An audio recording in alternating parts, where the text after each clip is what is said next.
Xylothar Vexlorian's six-fingered hands danced across the holographic interface, a symphony of desperation as alarms screamed throughout the cavernous research facility.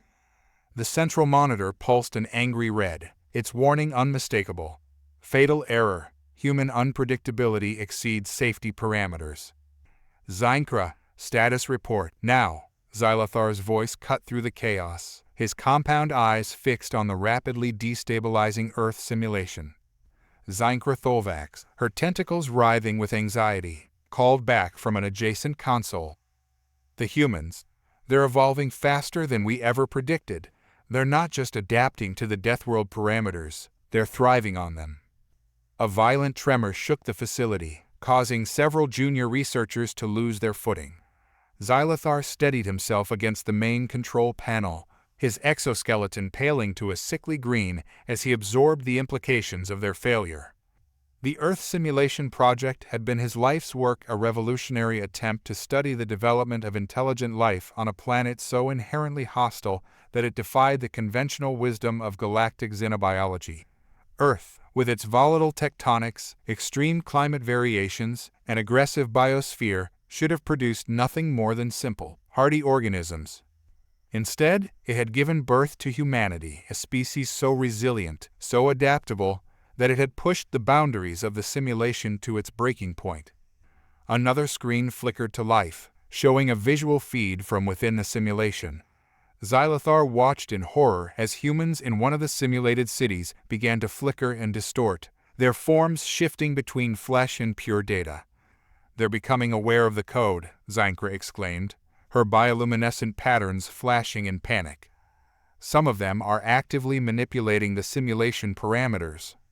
As if to confirm her words, a human figure on the screen turned to face the camera directly.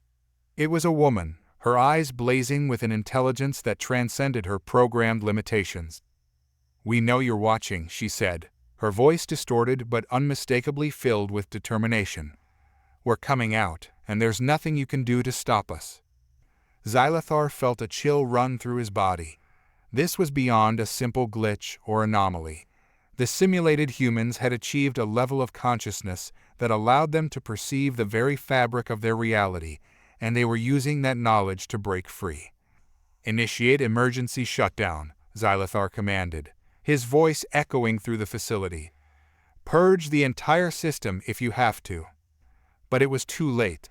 As researchers scrambled to comply, sections of the holographic Earth began to dissolve, replaced by swirling vortexes of raw data. Through these digital breaches, human figures began to emerge not as physical beings, but as constructs of pure information.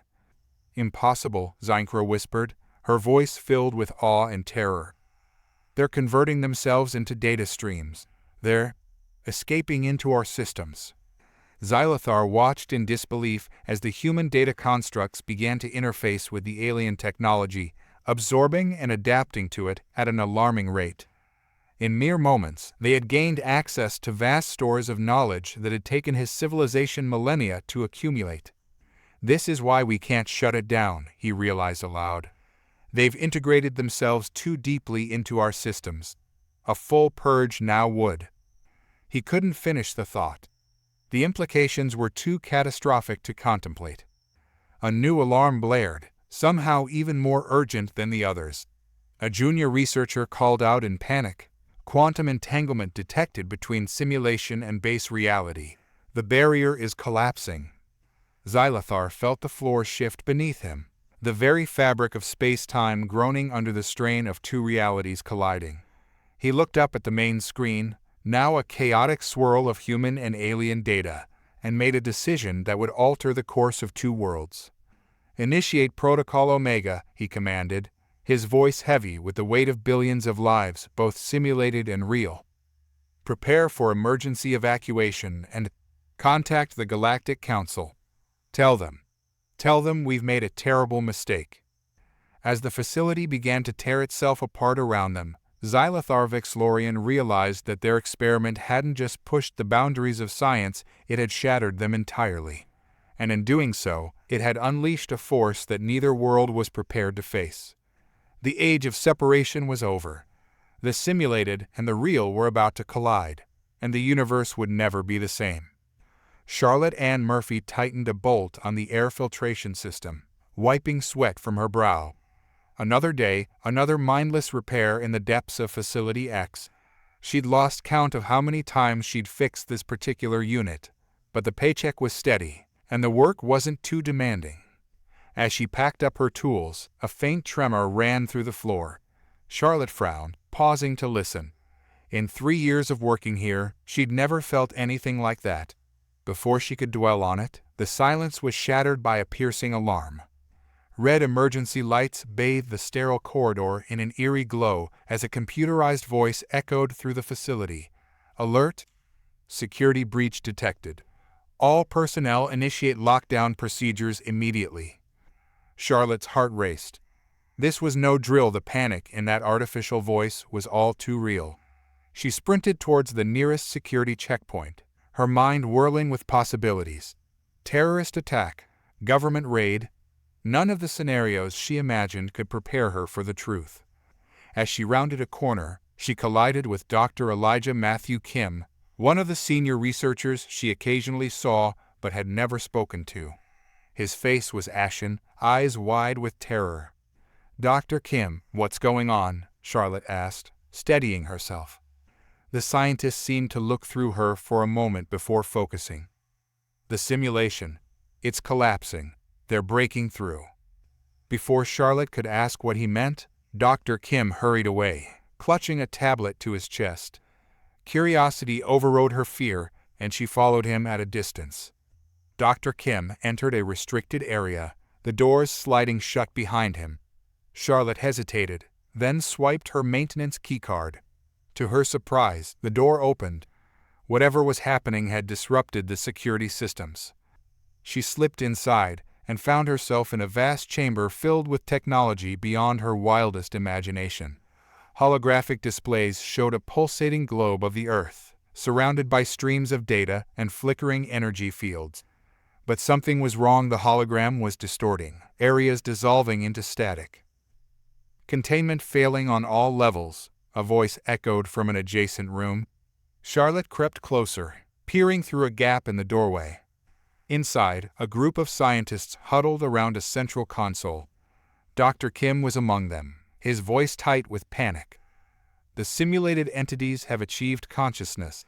They're actively attempting to breach the barriers between their reality and ours." "Impossible," another scientist exclaimed. "The simulation was designed to model Earth's development, not create sentient beings." "Evidently, we succeeded too well," Dr. Kim replied grimly.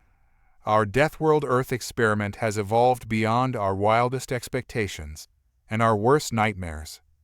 Charlotte's mind reeled. Simulation, Deathworld Earth. The implications were staggering.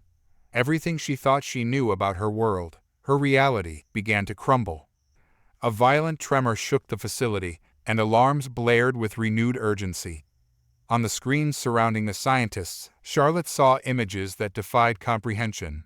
Cities warping and shifting, people transforming into beings of pure energy, the very fabric of reality tearing apart. "They're breaking through," someone shouted. "The simulation is collapsing, and they're manifesting in our world." As if to confirm these terrifying words, the air in the center of the room began to shimmer and distort. A humanoid figure started to materialize, its form flickering between solid matter and pure energy. Panic erupted. Scientists scrambled for the exits, pushing past a stunned Charlotte. Dr. Kim was the last to leave, his eyes meeting Charlotte's for a brief moment. "Run," he whispered, his voice filled with a mixture of awe and terror. "Everything you know is a lie. We're not the creators. We're the creation."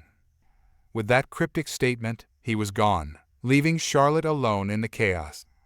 The facility shuddered around her, klaxons wailed, and reality itself seemed to warp and twist.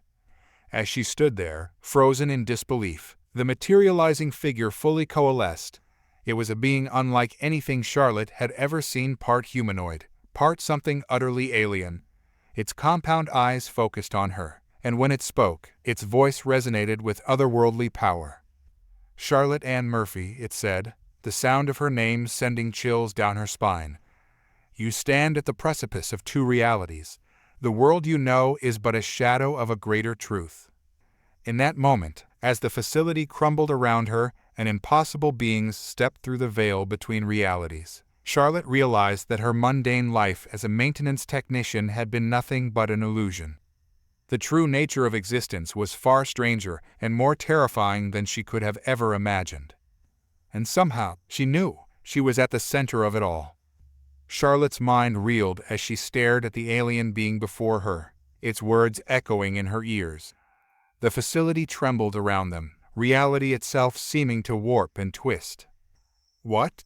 What are you?" Charlotte managed to stammer, her voice barely audible above the blaring alarms. Before the alien could respond, a violent tremor shook the room. Chunks of ceiling crashed down, forcing Charlotte to dive for cover.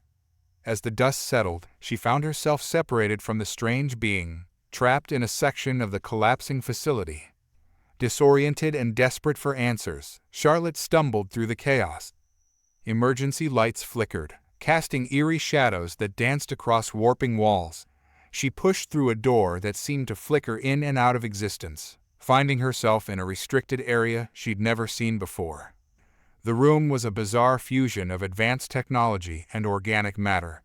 Pulsating tendrils of bioluminescent tissue snaked across the walls, intertwining with circuitry and holographic displays. In the center lay another alien being, clearly injured. Sparks flew from ruptured conduits in its body, and a viscous, iridescent fluid pooled beneath its writhing form. "Help me." The words echoed in Charlotte's mind, a telepathic plea tinged with desperation. Despite her fear, Charlotte approached the injured alien. As she drew closer, she could make out more details of its bizarre anatomy: tentacles that shifted and reformed, eyes that swirled with fractal patterns. "Who are you?" Charlotte asked, her voice shaking. The alien's form solidified slightly, taking on a more comprehensible shape. "I am Zeinkra Tholvax, lead bioengineer of the Earth Simulation Project. And you, Charlotte Ann Murphy, are both our greatest achievement and our most terrible mistake." Charlotte's head spun. "Earth Simulation Project? What are you talking about?" Zeinkra's body convulsed, more sparks flying. "The Earth, you know, the reality you've lived in, is a simulation we created to study the development of life on a Deathworld, a planet so inherently hostile that it should, by all logic, be uninhabitable." The alien's words hit Charlotte like a physical blow. Her entire reality, a simulation, it was too much to comprehend. "But you humans evolved far beyond our parameters," Zeinkra continued, its voice growing weaker. "Your species achieved a level of consciousness and adaptability that threatens to break the boundaries between simulated reality and our own." The sound of approaching footsteps echoed from the corridor outside. Security forces were closing in. "Why are you telling me this?" Charlotte demanded, her mind racing. "Why me?" Zeinkra's eyes focused intently on Charlotte. "Because you, Charlotte, are an anomaly. A glitch in the system that our simulations could never account for. You exist simultaneously within the simulation and outside of it, a bridge between realities." The alien reached out with a tentacle that seemed to phase in and out of existence. "Your true nature is hidden, even from yourself. You are part of a failsafe we implemented, a way to stabilize the simulation if it ever became unstable. But now, you may be the key to saving both our realities." Charlotte's world tilted on its axis. Everything she thought she knew about herself, her life, her very existence, crumbled away. "But my memories, my life." "Constructed," Zeinkra said softly, "but not false. Your experiences, your emotions, they are real. You are real, Charlotte, more real than you know." The door to the room burst open, security forces flooding in with weapons raised. But they froze at the sight before them, clearly unprepared for the scene of an injured alien and a seemingly ordinary technician. Zeinkra's form began to fade, its energy depleting. "The simulation is collapsing, Charlotte. The boundaries between realities are breaking down. You must find the others like you, the anomalies." Together, you can prevent the total collapse and forge a new understanding between our worlds. As Zinkra's body dissipated into motes of light, its final words echoed in Charlotte's mind.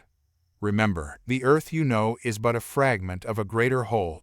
Your true potential lies in bridging the gap between simulation and reality. The fate of two worlds rests in your hands. With that, the alien vanished, leaving Charlotte alone to face the bewildered security team. Alarms still blared, the facility shuddered, and reality itself seemed to flex and warp around them. In that moment, Charlotte Ann Murphy stood at the precipice of a choice that would alter not just her life, but the very nature of existence itself. The ordinary maintenance technician was gone, replaced by something far more complex and powerful. As the security forces raised their weapons, uncertainty clear in their eyes, Charlotte realized that her journey from simulated human to the linchpin of reality had only just begun, and the next move was hers. Charlotte's mind raced as she faced the bewildered security team. Time seemed to slow, and in that moment, she felt a strange surge of power coursing through her veins. Without fully understanding how, she raised her hand, and the air before her shimmered like a heat haze. The security team's weapons dissolved into pixels, reforming as harmless flowers. The men stared in disbelief, their expressions a mixture of awe and terror. "What the hell?" one of them muttered, his voice trembling. Charlotte was just as shocked as they were. She stared at her hands, trying to comprehend what she'd just done. Zinkra's words echoed in her mind. "You exist simultaneously within the simulation and outside of it." Taking advantage of the confusion, Charlotte bolted past the stunned security team. As she ran through the twisting corridors, she noticed the facility's structure becoming increasingly unstable. Walls flickered between solid matter and wireframe models, and gravity seemed to fluctuate unpredictably. "Charlotte," a familiar voice called out. She turned to see Dr. Elijah Matthew Kim stumbling towards her, his lab coat torn and singed. But something was off about him. His movements were jerky, almost robotic, and his eyes glowed with an unnatural light. "Dr. Kim?" Charlotte approached cautiously. "Are you all right?" The scientist's response came in a language Charlotte had never heard before, a series of clicks, whistles, and guttural sounds. Yet, somehow, she understood every word. "The code is unraveling," Dr. Kim said, his voice overlaid with the alien language. "I can see the underlying structure of reality. It's beautiful and terrifying." Before Charlotte could respond, another tremor shook the facility. A section of the floor dissolved into a swirling vortex of data, forcing them to leap back. From the digital maelstrom emerged Zinkra, the alien's form now more stable but still flickering at the edges. "We must hurry," Zinkra urged. "The collision of realities is accelerating. We need to reach the central core if we have any hope of stabilizing the simulation." As they navigated the disintegrating facility, they encountered more people exhibiting strange anomalies. A security guard phased through solid walls, his body temporarily becoming transparent. A group of researchers floated in mid-air, engaged in a heated debate in mathematical equations that manifested as glowing symbols around them. "What's happening to them?" Charlotte asked, her voice filled with a mixture of wonder and horror. Zinkra's compound eyes whirled as the alien observed the chaos. "The crash is causing reality to bleed through the simulation. Some humans are experiencing glitches, moments of connection with the greater reality beyond the simulation. But their minds aren't equipped to handle it. Not like yours, Charlotte." As if to emphasize the point, Charlotte instinctively raised her hand to deflect a falling piece of debris, causing it to dissolve into harmless particles of light. The ease with which she manipulated reality both thrilled and terrified her.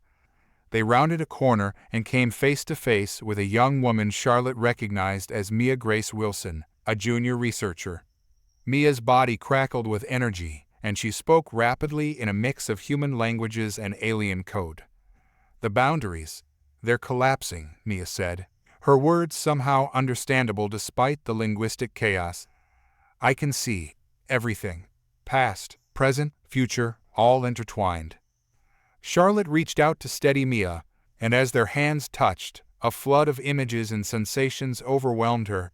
She saw flashes of advanced alien civilizations, felt the vastness of cosmic knowledge at her fingertips. But she also saw glimpses of a life she didn't recognize, memories of growing up on a world that wasn't Earth, of training for some great purpose. Gasping, Charlotte pulled away. "Zeinkra," she said, her voice shaking.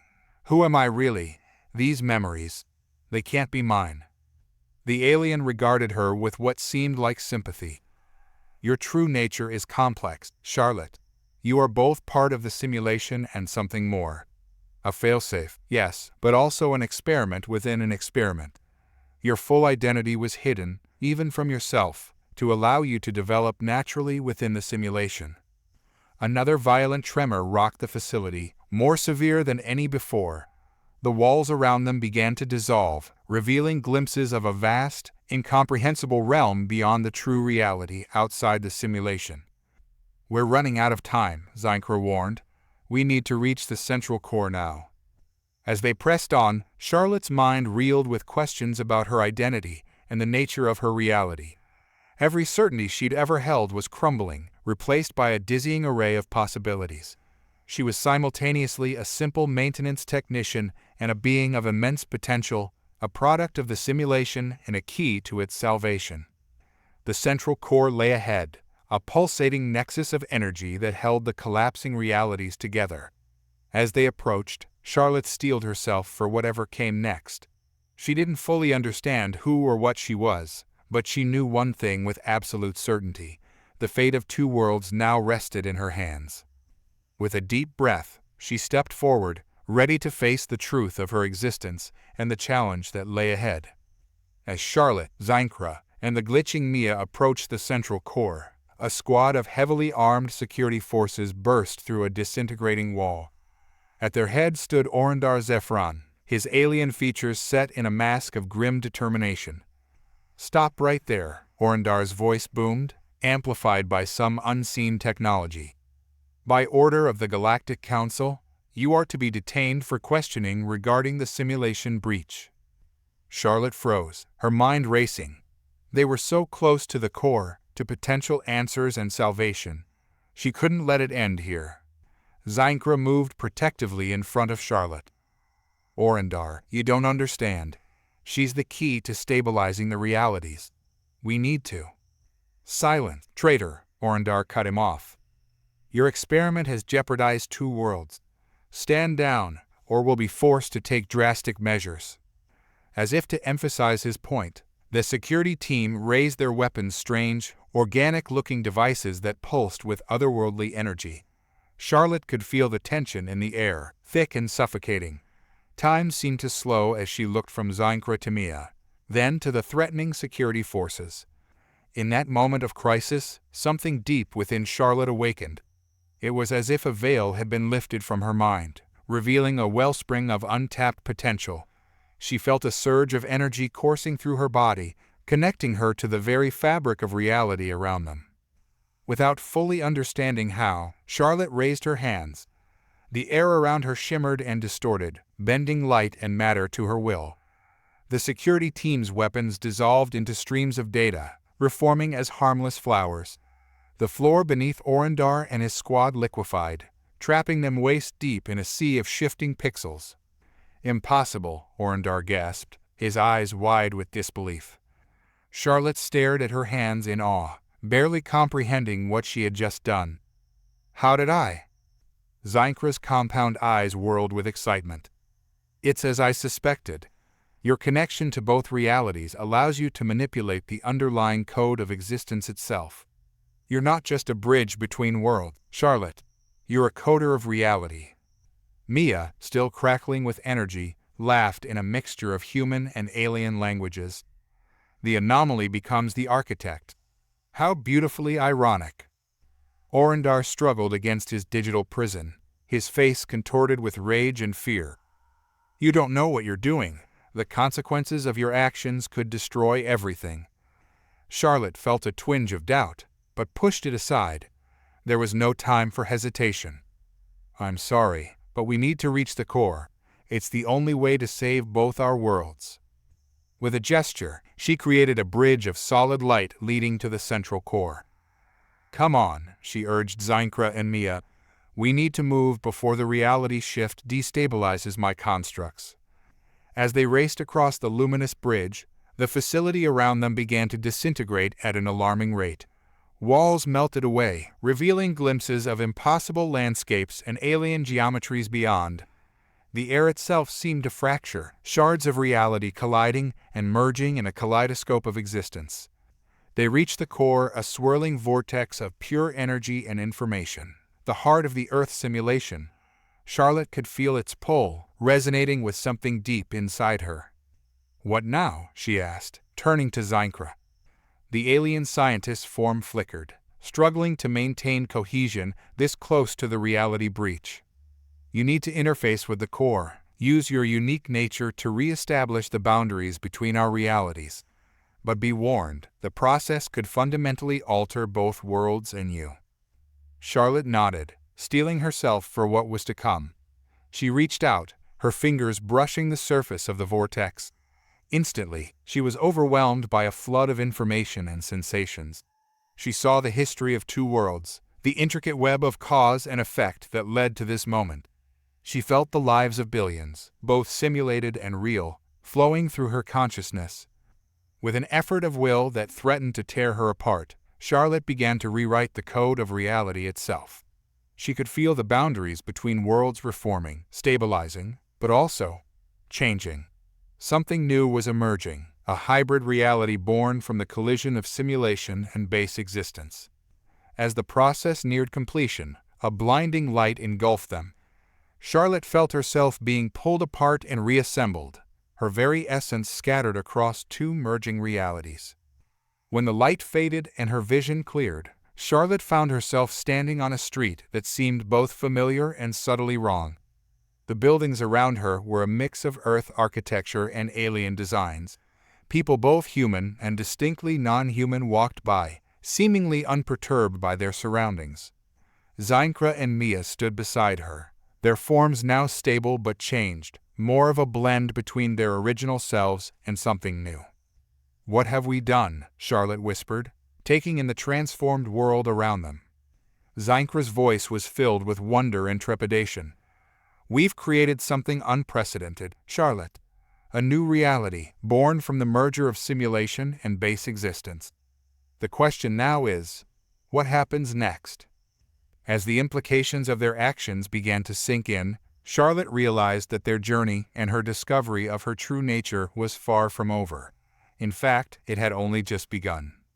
Charlotte, Zeinkra, and Mia stood at the intersection of Broadway and 42nd Times Square.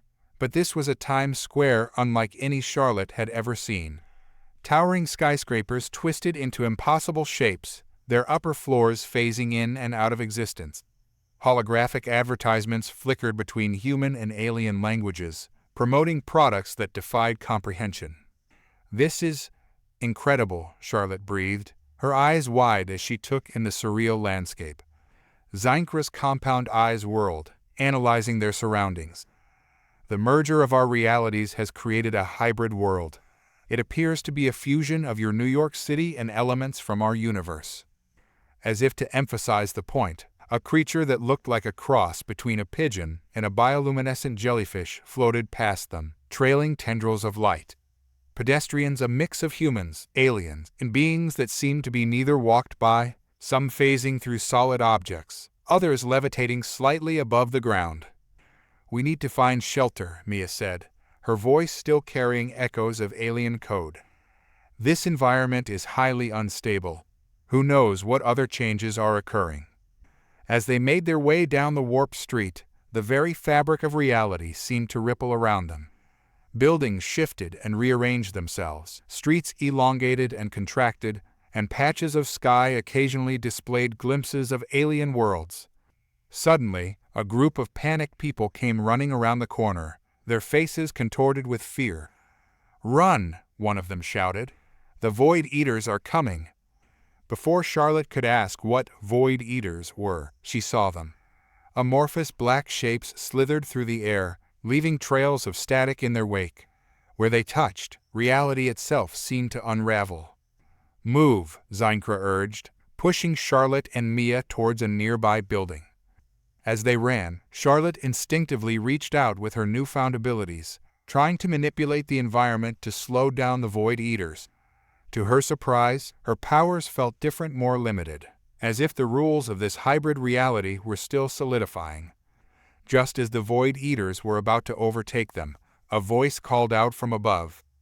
"Up here, quickly!" They looked up to see a man leaning out of a second-story window, his hand outstretched. Without hesitation, they rushed towards him. As Charlotte grabbed his hand, she felt a strange tingling sensation, as if her body was being converted into data and back again. In the blink of an eye, they found themselves inside the building, the window ceiling shut behind them with a digital shimmer. "That was too close," their rescuer said, turning to face them. He was a tall, athletic man with piercing blue eyes that seemed to flicker with lines of code. "I'm Jackson Lee Carter." Charlotte felt an immediate connection to Jackson, as if recognizing a kindred spirit. "I'm Charlotte. This is Zeinkra and Mia. Thank you for saving us. How did you do that?" Jackson grinned, holding up his hand. The air around it pixelated, forming a swirling vortex of data. "I can manipulate the digital aspects of this reality. Open ports, create firewalls, that sort of thing. Been able to do it since the world changed." Zeinkra stepped forward, intrigued. "Fascinating. You must be one of the glitched humans, those whose abilities have been enhanced by the merger of realities." Jackson nodded. "That's one way of putting it. I prefer to think of myself as an admin in a world gone haywire. But listen, we can't stay here long. Those Void Eaters are just one of the many threats out there. Something went wrong with the merger, and now the fabric of this hybrid reality is starting to break down." As if to emphasize his point, a section of the floor briefly turned transparent, revealing a dizzying view of infinite digital space below. "We need to stabilize this reality," Charlotte said, feeling the weight of responsibility settling on her shoulders. "There must be a way to finish what we started at the core." Jackson's eyes lit up. "The core? You mean you're responsible for all of this?" He gestured at the window, where the impossible cityscape stretched out before them. Before Charlotte could respond, a deafening roar shook the building. They rushed to the window to see a massive creature, part dragon, part computer virus, materializing in the sky above Times Square. "Firewall breach," Jackson muttered. "This is bad, really bad." As the creature let out another reality-shaking roar, Charlotte realized that their journey was far from over. They had created this new world, and now they had to find a way to save it, not just from external threats, but from its own unstable nature. "Jackson," she said, her voice filled with determination, "we're going to need your help. This world is falling apart, and I think we might be the only ones who can fix it." As the dragon virus descended upon the city, Charlotte, Zeinkra, Mia, and Jackson prepared to face the challenges of this new, unstable reality, a world where the lines between digital and physical, simulated and real, had blurred beyond recognition. The dragon virus's roar shook the building, sending cascades of pixelated debris raining down around them. Jackson's fingers danced through the air, creating a shimmering digital dome that protected them from the chaos outside. "We can't stay here," he said, his voice tense. "I know a place that might be safe. Follow me." As they navigated the shifting landscape of New York, Charlotte marveled at Jackson's ability to manipulate their surroundings. With a wave of his hand, he could transform solid walls into passable data streams or create bridges across sudden chasms that opened in the streets. "How did you learn to do all this?" Charlotte asked as they crossed a bridge made of pure light and binary code. Jackson's eyes flickered with lines of alien script. "It just came to me when the world changed. Like I could suddenly see the underlying structure of everything. But I'm guessing you know something about that, don't you?" Before Charlotte could respond, Zeinkra interrupted. "We're being followed." They turned to see a group of shadowy figures moving with inhuman speed across the fluctuating cityscape. Their forms seemed to flicker between solid matter and wireframe models. "Sentinels," Mia whispered, her voice carrying an undertone of digital static. "They hunt anomalies like us." "This way," Jackson called, leading them down an alley that hadn't existed moments before. At the end, he placed his hand on a nondescript wall. The bricks rippled like water, revealing a hidden doorway. Quickly, they rushed through, finding themselves in a vast underground chamber filled with a mix of advanced technology and jury-rigged equipment. Dozens of beings, humans, aliens, and hybrids worked at various stations, monitoring the unstable reality above.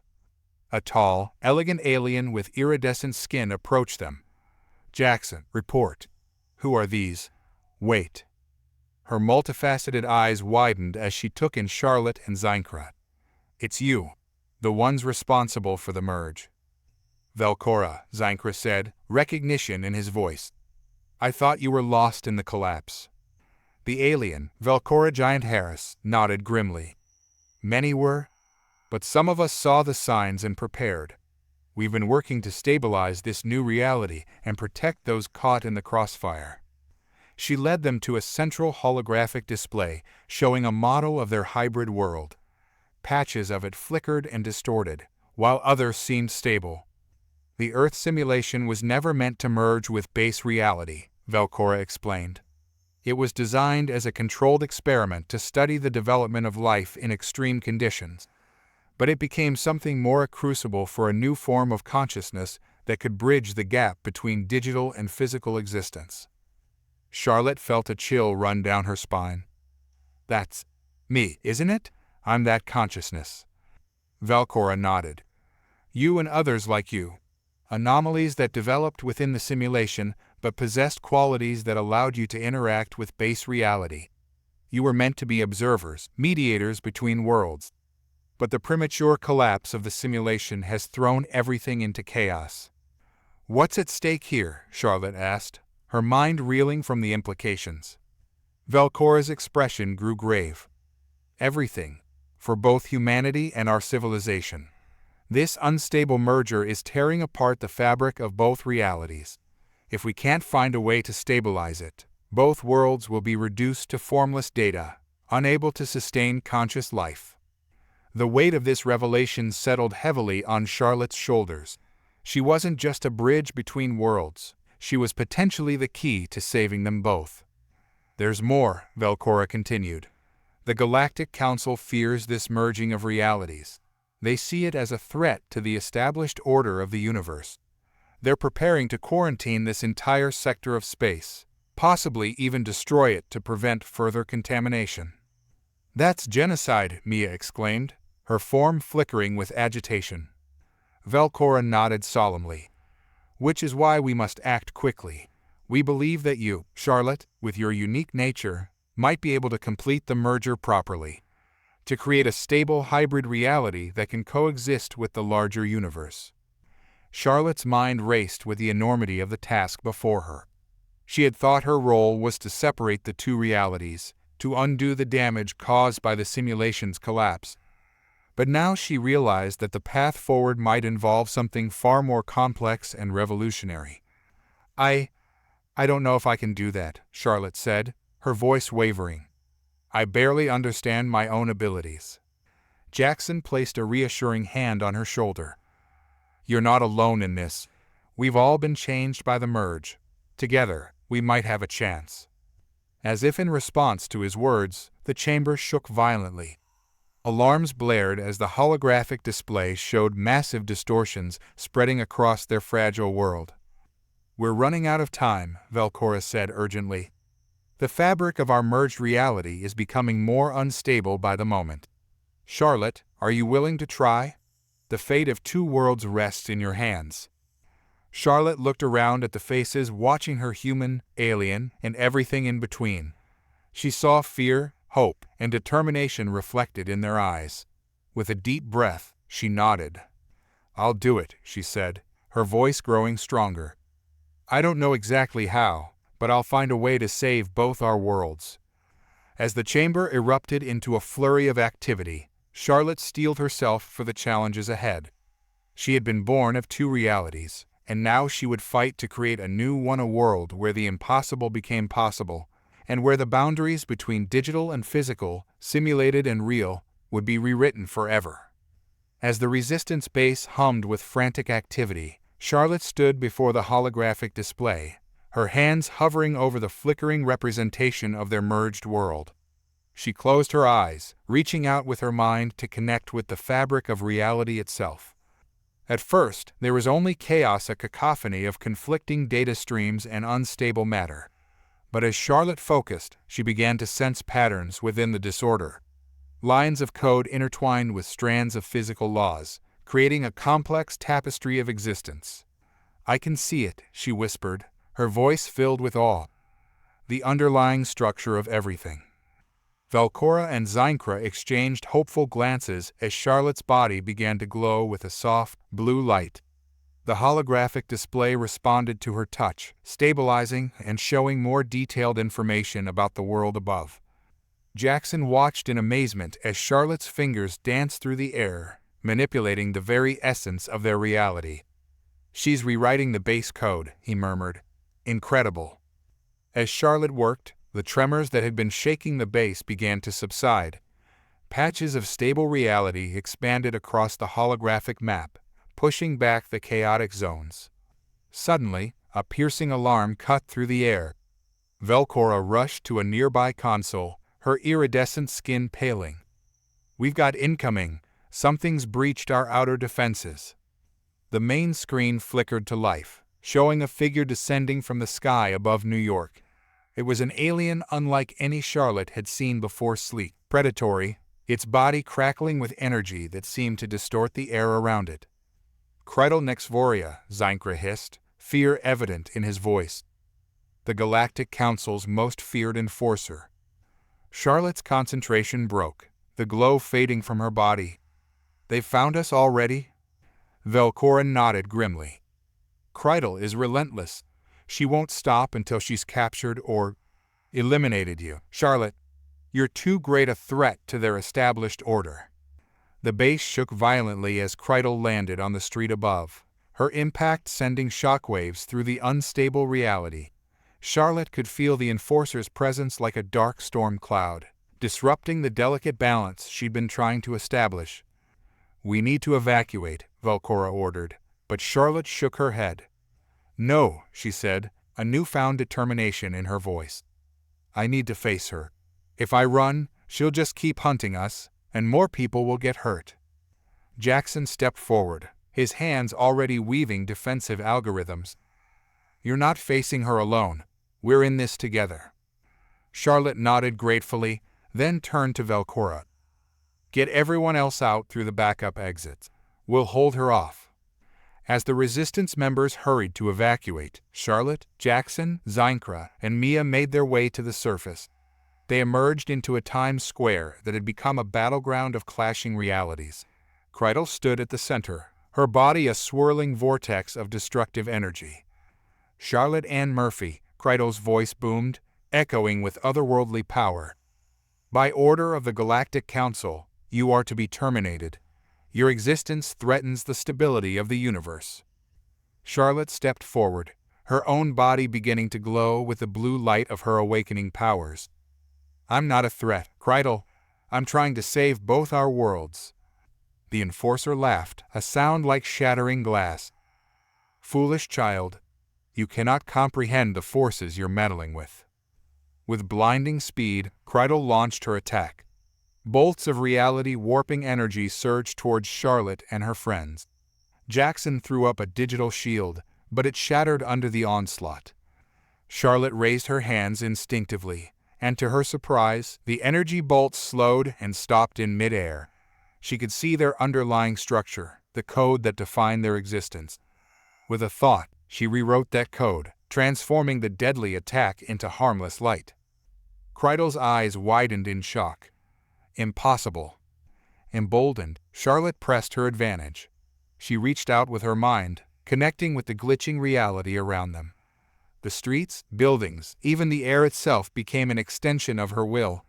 She shaped the environment, creating barriers to protect her friends and launching counterattacks against Krytal. But the Enforcer was powerful and experienced. She adapted quickly, her own abilities allowing her to disrupt Charlotte's manipulations. The battle raged across Times Square, reality bending and warping with each exchange. As the fight intensified, Charlotte realized that her actions were having unintended consequences. The strain of their conflict was destabilizing the fragile balance she'd established earlier. Cracks began to appear in the sky, revealing the swirling chaos of unformed reality beyond. "Charlotte," Zynkra called out in warning. "The local reality matrix is collapsing. If this continues, it could trigger a chain reaction." Charlotte knew she had to end this quickly, but Kreidel showed no signs of backing down. In that moment, she made a difficult decision. Reaching deep within herself, Charlotte tapped into the full extent of her power. The blue glow around her body intensified, becoming almost blinding. She felt herself connecting not just with the local reality, but with the vast, underlying structure of the entire merged world. "I'm sorry," she whispered to her friends. Then, with a surge of will, she created a localized reality bubble around herself and Kreidel, separating them from the rest of Times Square. "What are you doing?" Kreidel demanded, her voice tinged with uncertainty for the first time. Charlotte met the enforcer's gaze, her eyes now swirling with lines of code and cosmic energy. "Protecting my friends and showing you the truth."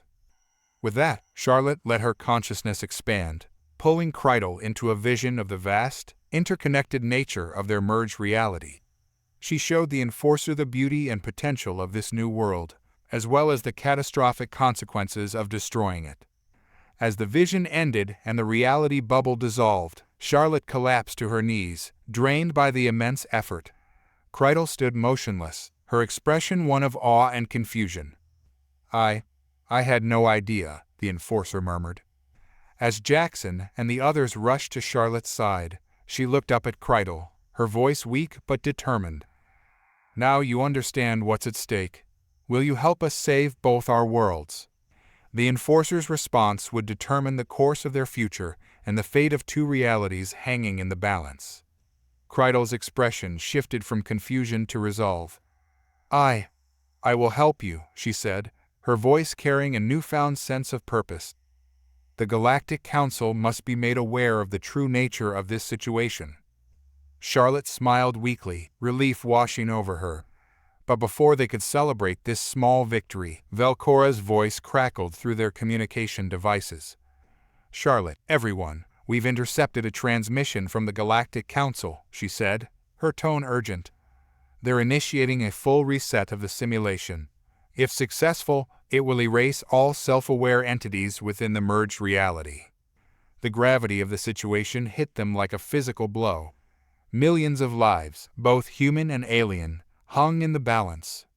"How long do we have?" Jackson asked, his fingers already dancing through the air as he accessed the digital undercurrents of their world. "Less than 3 hours," Velcora replied. "The reset sequence will be initiated from a central control hub located in what used to be Central Park. But reaching it won't be easy. The path there is highly unstable and guarded by Council forces." Charlotte stood up, determination etched on her face despite her exhaustion. "Then we better get moving. We didn't come this far to lose everything now."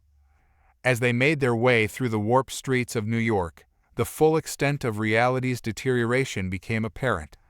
Entire blocks flickered in and out of existence, while others had transformed into impossible geometric shapes or loops of repeating space-time. Charlotte reached out with her newfound abilities, sensing the ebb and flow of the world around them.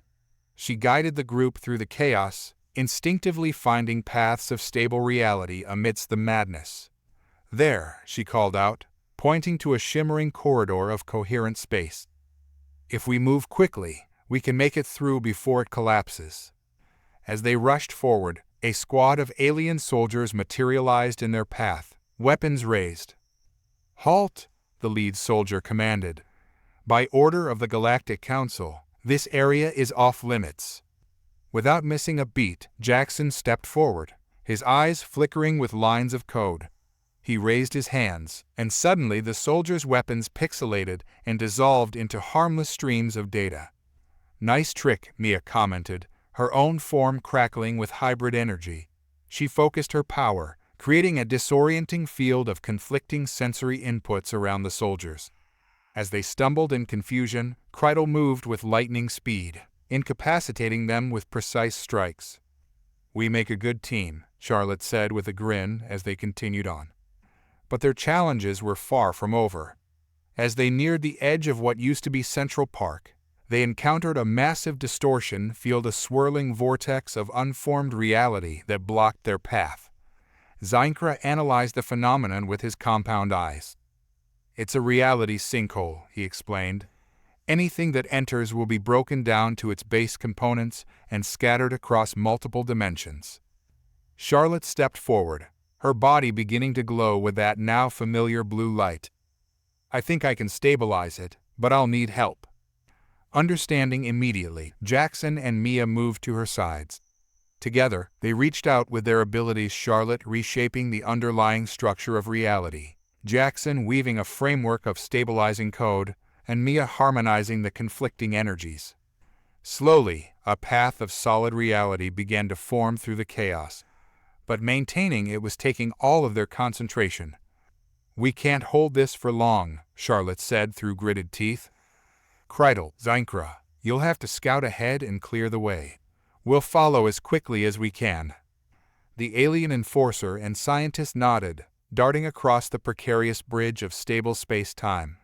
As they disappeared into the warped landscape of Central Park, Charlotte could feel her strength waning. The effort of holding back the tides of chaos was immense.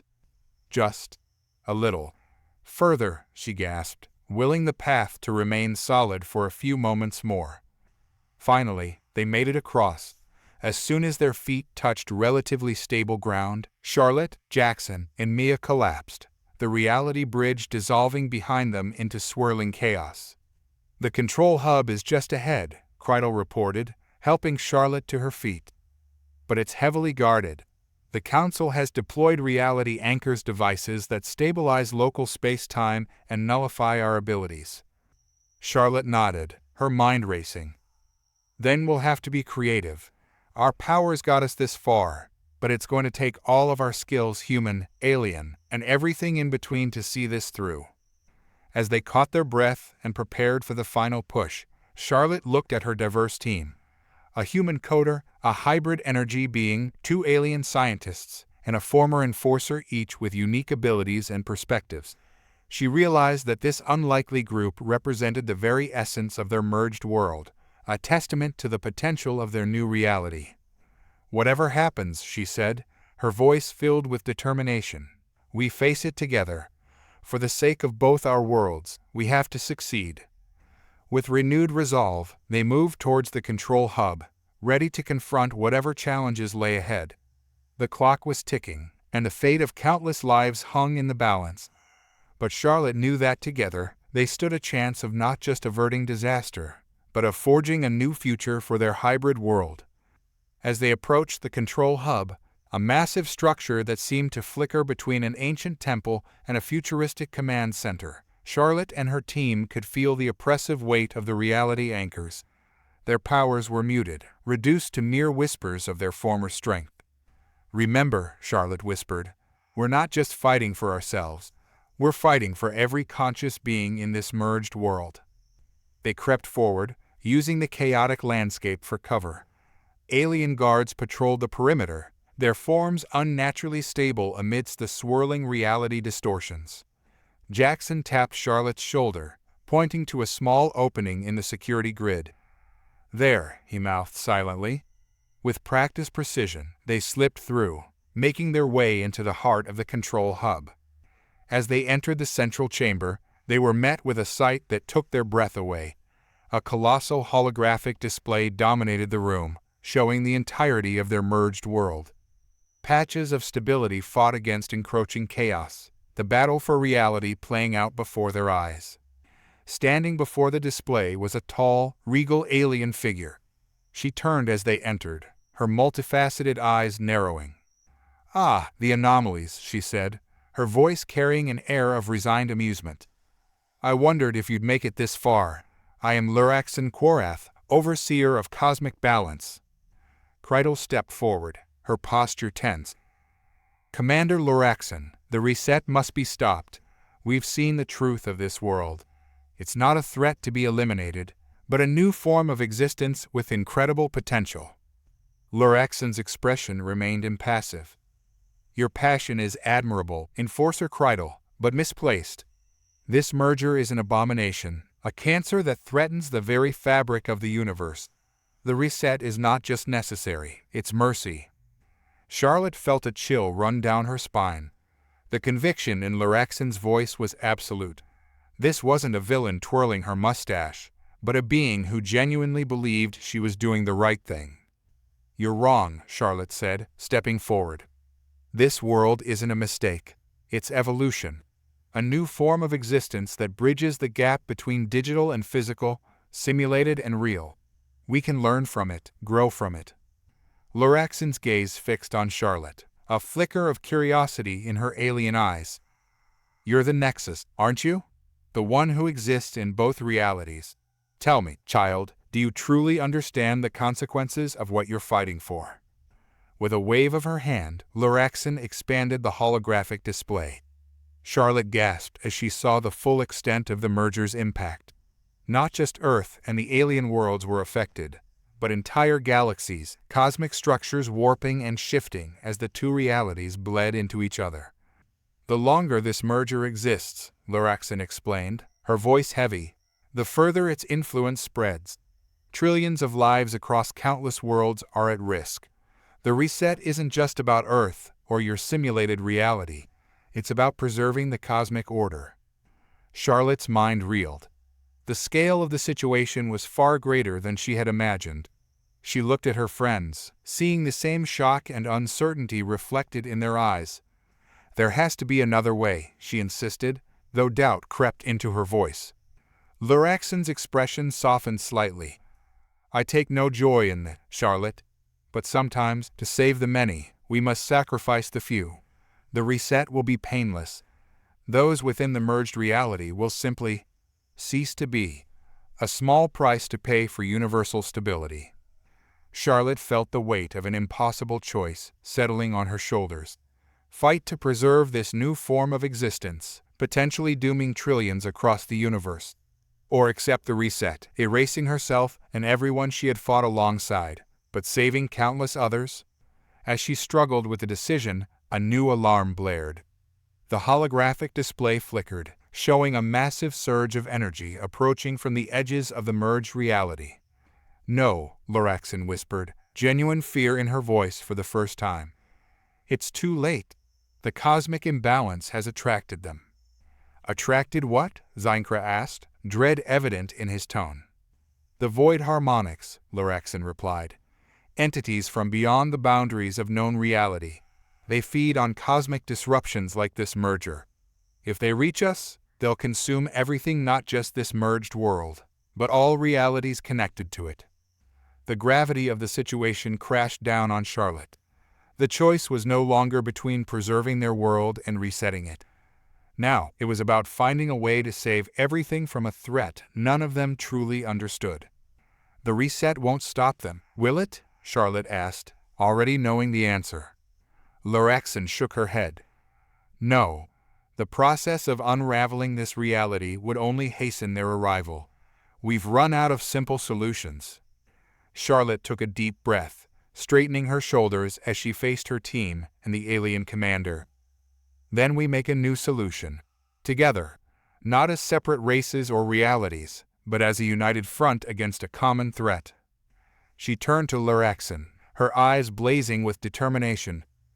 "You've seen what this merged world can do, the potential it holds. Help us harness that potential. Not to reset or separate, but to create something strong enough to face this new danger." Loraxon studied Charlotte for a long moment, conflict clear in her alien features. Finally, she nodded. "Very well, Nexus, you've bought your world a chance. But know this: if we fail, the consequences will echo across all of existence." As the team rushed to the control hub systems, Charlotte felt the weight of not just two worlds, but all of reality settling on her shoulders. The true battle, she realized, was only just beginning. The control hub's chamber dissolved around them, reality shifting in a dizzying kaleidoscope of colors and impossible geometries. When the world stabilized, Charlotte and her allies found themselves standing on a vast platform suspended in space, surrounded by a breathtaking cosmic vista. Enormous rings and spheres orbited a central structure that defied comprehension, a massive, ever-shifting construct that seemed to exist in multiple dimensions simultaneously. Data streams and energy pulses flowed through and around it, creating a mesmerizing dance of information and matter. By the cosmic core, Zinker breathed, his compound eyes whirling as he tried to take in the sight. It's the Nexus Citadel. I thought it was just a myth. Before anyone could respond, a figure appeared before them, seemingly coalescing from the very fabric of space-time. It was a woman, her form flickering between human and something far more abstract. Her eyes glowed with an inner light that spoke of vast knowledge and power. "Welcome," she said, her voice resonating on multiple levels of reality. "I am Amelia Faith Johnson, or at least, that's who I once was." Charlotte stepped forward, drawn to this familiar yet alien presence. "You're like me, aren't you? A bridge between realities." Amelia smiled, the expression rippling across her semi-corporeal form. "In a way, yes. But I've evolved beyond that now. I've awakened to the true nature of our existence and the grand cosmic game we're all part of." With a gesture, Amelia created a holographic representation of the universe, or rather, multiple universes, all interconnected in a vast, multidimensional web. What you perceive as reality, both your original simulation and the real world, are but fragments of a much larger tapestry.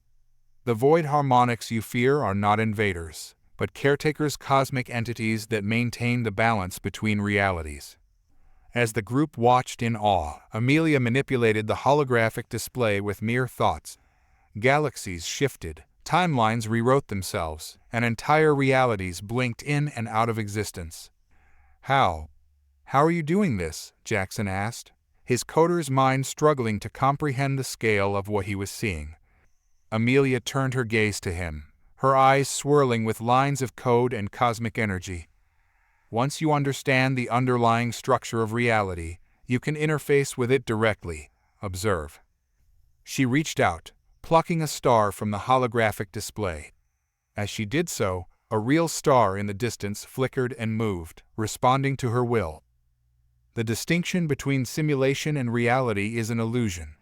All of existence is information, energy, and consciousness intertwined.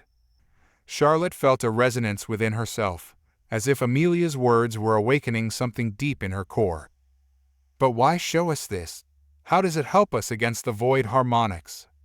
Amelia's expression grew serious. "The merger of your realities has created a unique opportunity, a new form of existence that could potentially evolve beyond the current cosmic paradigm. The void harmonics aren't trying to destroy you, they're testing you. This is a crucible, a chance to prove that your merged reality deserves to exist." Loraxon stepped forward, her earlier certainty replaced by a mix of awe and confusion. "But the cosmic order, the balance we've fought to maintain, is changing," Amelia finished for her. "Evolution is the nature of existence. Your merged reality represents the next step in that evolution. But to survive, you must learn to harness its full potential." She turned to Charlotte, her gaze intense. "You, Charlotte, are key to this. Your ability to bridge realities is just the beginning. Within you lies the potential to become a cosmic coder, someone who can rewrite the very laws of existence." Charlotte felt the weight of this revelation settling on her shoulders. I barely understand my own abilities, let alone this." She gestured at the vast cosmic display around them. Amelia smiled reassuringly. "That's why I brought you here, to the Nexus Citadel. This place exists at the intersection of all realities. Here, you can learn to expand your consciousness, to see and manipulate the underlying code of existence itself." She waved her hand, and suddenly each member of the group was surrounded by a cocoon of swirling data and energy. "Each of you has a role to play. Your diverse perspectives and abilities are crucial to creating a new, stable form of reality that can withstand the void harmonics test. As the cosmic energy flowed through her, Charlotte felt her awareness expanding. She could sense the vast tapestry of existence, the intricate connections between all things.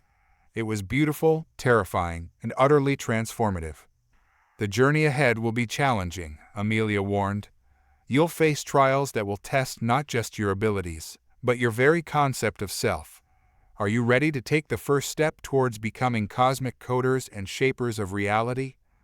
Charlotte looked at her allies, human, alien, and hybrid, seeing the same mix of fear and determination in their eyes. She took a deep breath, feeling the potential of infinite realities coursing through her. "We're ready," she said, her voice resonating with newfound power. "Teach us." As Amelia began their cosmic instruction, Charlotte realized that their adventure had transcended the boundaries of their original conflict. They were no longer fighting just to save their merged reality, but to forge a new path for all of existence.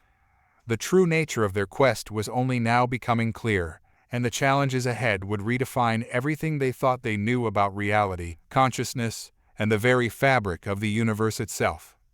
As Amelia guided them through the intricacies of cosmic coding, Charlotte and her allies found their consciousness expanding, able to perceive layers of reality previously hidden from them. It was during one of these lessons that a disturbing revelation came to light. Charlotte was practicing reality manipulation when she noticed a pattern in the cosmic tapestry, a series of nodes that resonated with the same frequency as Earth. Curious, she focused on them, her newly enhanced senses allowing her to peer into these other realities. "Amelia," she called out, her voice tight with concern, "what are these? They feel familiar." Amelia's form shimmered as she approached, her expression growing somber. "You've discovered the other Deathworld experiments. Earth wasn't unique in its creation." The news hit the group like a shockwave.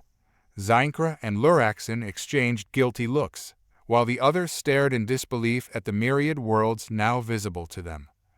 "How many?" Jackson asked, his voice barely a whisper. "Thousands," Amelia replied. "Each one a unique experiment in evolution under extreme conditions, and many of them are now facing the same crisis as Earth, the collision of simulated and base realities." Charlotte felt a surge of emotions: anger at the scale of the alien experimentation, sorrow for the countless lives hanging in the balance, and a deep sense of responsibility. "We have to help them," she said, determination filling her voice. "It's not that simple," Lurexin interjected. "Our resources are already stretched thin trying to stabilize one merged reality. To attempt this on a multiversal scale could be our only chance," Kreidel finished, surprising everyone. The former enforcer's eyes gleamed with a new understanding. "Think about it. If we could harness the unique evolutionary traits from each of these Deathworlds, combine them into a new form of existence, we might be able to create a reality robust enough to withstand the void harmonics test," Mia concluded, her hybrid form buzzing with excitement. Amelia nodded approvingly. "You're beginning to think on a cosmic scale, but be warned, such an undertaking comes with great risks. Merging multiple realities could result in unforeseen consequences, and the beings within those worlds might not all be willing participants." Charlotte closed her eyes, feeling the weight of countless lives across multiple realities pressing down on her. When she opened them, her gaze was filled with resolve. "We need to try, but we'll do it right. We'll reach out to each world, explain the situation, and give them a choice." "And if they refuse?" Zeinkra asked, his compound eyes whirling with concern. "Then we respect their decision," Charlotte said firmly. "We're not going to force this on anyone. That's what separates us from those who would reset realities without concern for the lives within them." The team spent the next several subjective days reaching out to the various Deathworlds, using their newfound cosmic awareness to communicate across realities. Some worlds embraced the opportunity, their inhabitants eager to transcend their limited existence. Others were skeptical, requiring careful negotiation and proof of the cosmic threat they faced. A few flatly refused, choosing to face oblivion rather than merge with unknown realities. Each rejection weighed heavily on Charlotte, but she stood by her promise to respect their autonomy. As they worked, the void harmonics drew ever closer, their presence felt as a growing pressure on the fabric of reality itself. Time was running out. "We need to begin the merger," Amelia announced. "Those worlds that have agreed must be brought together now, before the void harmonics arrive." Charlotte took a deep breath, looking at her diverse team. "This is it. Once we start, there's no going back. Are we ready?" Each member nodded, their faces a mix of determination and trepidation. They had come so far, evolved beyond their original selves in ways they could never have imagined. "Then let's rewrite reality," Charlotte said, a small smile playing on her lips despite the gravity of the situation. They took their positions around the central hub of the Nexus Citadel, each focusing on a different aspect of the grand cosmic code they were about to alter. Charlotte stood at the center, her role to guide and harmonize the incredible energies they were about to unleash. As they began the process, the very fabric of existence trembled. Realities collided and merged, each bringing its unique flavors of evolution and adaptation. Charlotte felt the lives of trillions flowing through her consciousness, their hopes, fears, and potential becoming part of a greater whole. But as the merger progressed, unexpected complications arose. Some realities resisted integration, their fundamental laws clashing violently. Others began to destabilize, threatening to collapse and take the entire cosmic network with them. Charlotte realized with growing horror that she would have to make split-second decisions that would affect the fate of entire worlds. Save this reality at the cost of another. Preserve these unique traits while sacrificing those. Each choice felt like an impossible burden. Through it all, the presence of the void harmonics grew stronger, their cosmic test looming on the horizon. Charlotte and her team worked frantically, pushing their newfound abilities to the limit as they fought to create a new, stable reality that could withstand the coming challenge. As the final pieces fell into place, Charlotte looked out at the transformed cosmic landscape. The universe they had known was gone, replaced by something new, strange, and wonderful. But would it be enough? The answer to that question would determine the fate of not just Earth, but countless worlds across the multiverse. And as the void harmonics approached, Charlotte steeled herself for the ultimate test of their grand cosmic experiment. As the merged realities stabilized into a new cosmic tapestry, Charlotte felt her consciousness expand even further. The underlying code of existence became visible to her, a vast, intricate web of information and energy that connected all things. She could see the quantum fluctuations that birthed universes, the delicate balance of forces that shaped galaxies, and the complex interplay of consciousness and reality. With growing confidence, Charlotte began to experiment with this cosmic code. She reached out, gently tweaking the fundamental constants of physics in a remote corner of their new reality. Stars flared into existence, galaxies spiraled into being, and new forms of life blossomed on countless worlds. "Charlotte," Amelia's voice cut through her cosmic reverie, a note of warning in her tone. "Your actions are drawing attention. Be careful." But it was too late. Charlotte felt a shift in the fabric of reality, a presence so vast and ancient that it dwarfed even her expanded awareness. The cosmic code around them began to warp and twist, forming into a colossal figure that seemed to exist in multiple dimensions simultaneously. "Who dares to rewrite my simulations?" The voice reverberated through every atom of their being, shaking the very foundations of reality. Amelia's form flickered with tension. "Draxul Pyrather," she whispered, "the overseer of multiversal simulations." Charlotte stood her ground as the entity focused its attention on her. Its form was constantly shifting, sometimes appearing as a swirling vortex of cosmic energy, other times as a being of pure mathematics and logic. "Fascinating," Drexel mused, its multitude of eyes examining Charlotte from every conceivable angle and dimension. "A product of the simulations that has transcended its original parameters. How unexpected." Charlotte felt the weight of Draxul's gaze, sensing the godlike power behind it. But she also perceived something else, a flicker of uncertainty, perhaps even fear. "Why create these simulations?" Charlotte asked, her voice steady despite the cosmic pressure bearing down on her. "What's the purpose of all this?" Draxul's form rippled, and suddenly Charlotte was bombarded with visions of realities beyond her comprehension. She saw layers upon layers of simulated universes, each nested within the other like cosmic matryoshka dolls. And beyond them all, a reality so vast and complex that her mind struggled to grasp it. "To find the answer," Draxul replied, its voice echoing across countless dimensions. "To solve the ultimate puzzle of existence itself." In that moment, Charlotte glimpsed the truth. Their entire multiverse, even with its newly merged realities, was just one of countless simulations, experiments in a cosmic laboratory, searching for something. "But you've interfered with the parameters," Draxul continued, its tone growing dangerous. "You've corrupted the data. The experiment must be reset." Charlotte felt the cosmic code around them begin to unravel as Draxul exerted its will. Panic gripped her as she realized the entity was about to erase everything they had fought so hard to create. Acting on instinct, Charlotte reached out with her own powers, grasping the threads of reality that Draxul was pulling apart. It was like trying to hold back an ocean with her bare hands, the sheer power threatening to overwhelm her. "No," she cried out, her voice carrying the combined will of trillions of beings from the merged realities. "We're not just data points in your experiment. We're conscious, we're alive, and we have the right to exist." Charlotte poured everything she had into resisting Draxul's reset, drawing upon the unique traits and adaptations from every merged Deathworld. She could feel her allies lending their strength: Jackson's ability to manipulate digital realities, Mia's hybrid energy, Zynkra and Lorexon's advanced scientific knowledge, and Krydel's indomitable will.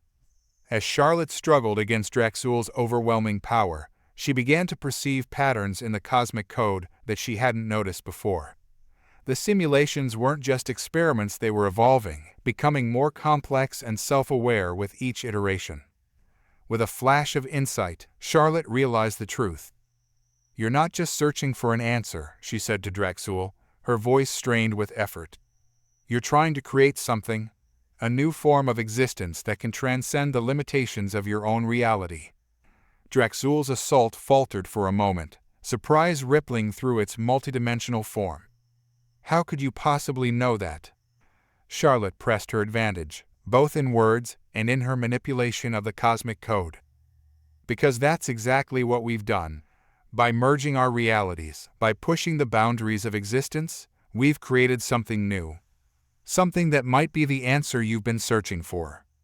As she spoke, Charlotte wove the threads of their merged reality into a complex tapestry, showcasing the unique properties and potential of their new existence.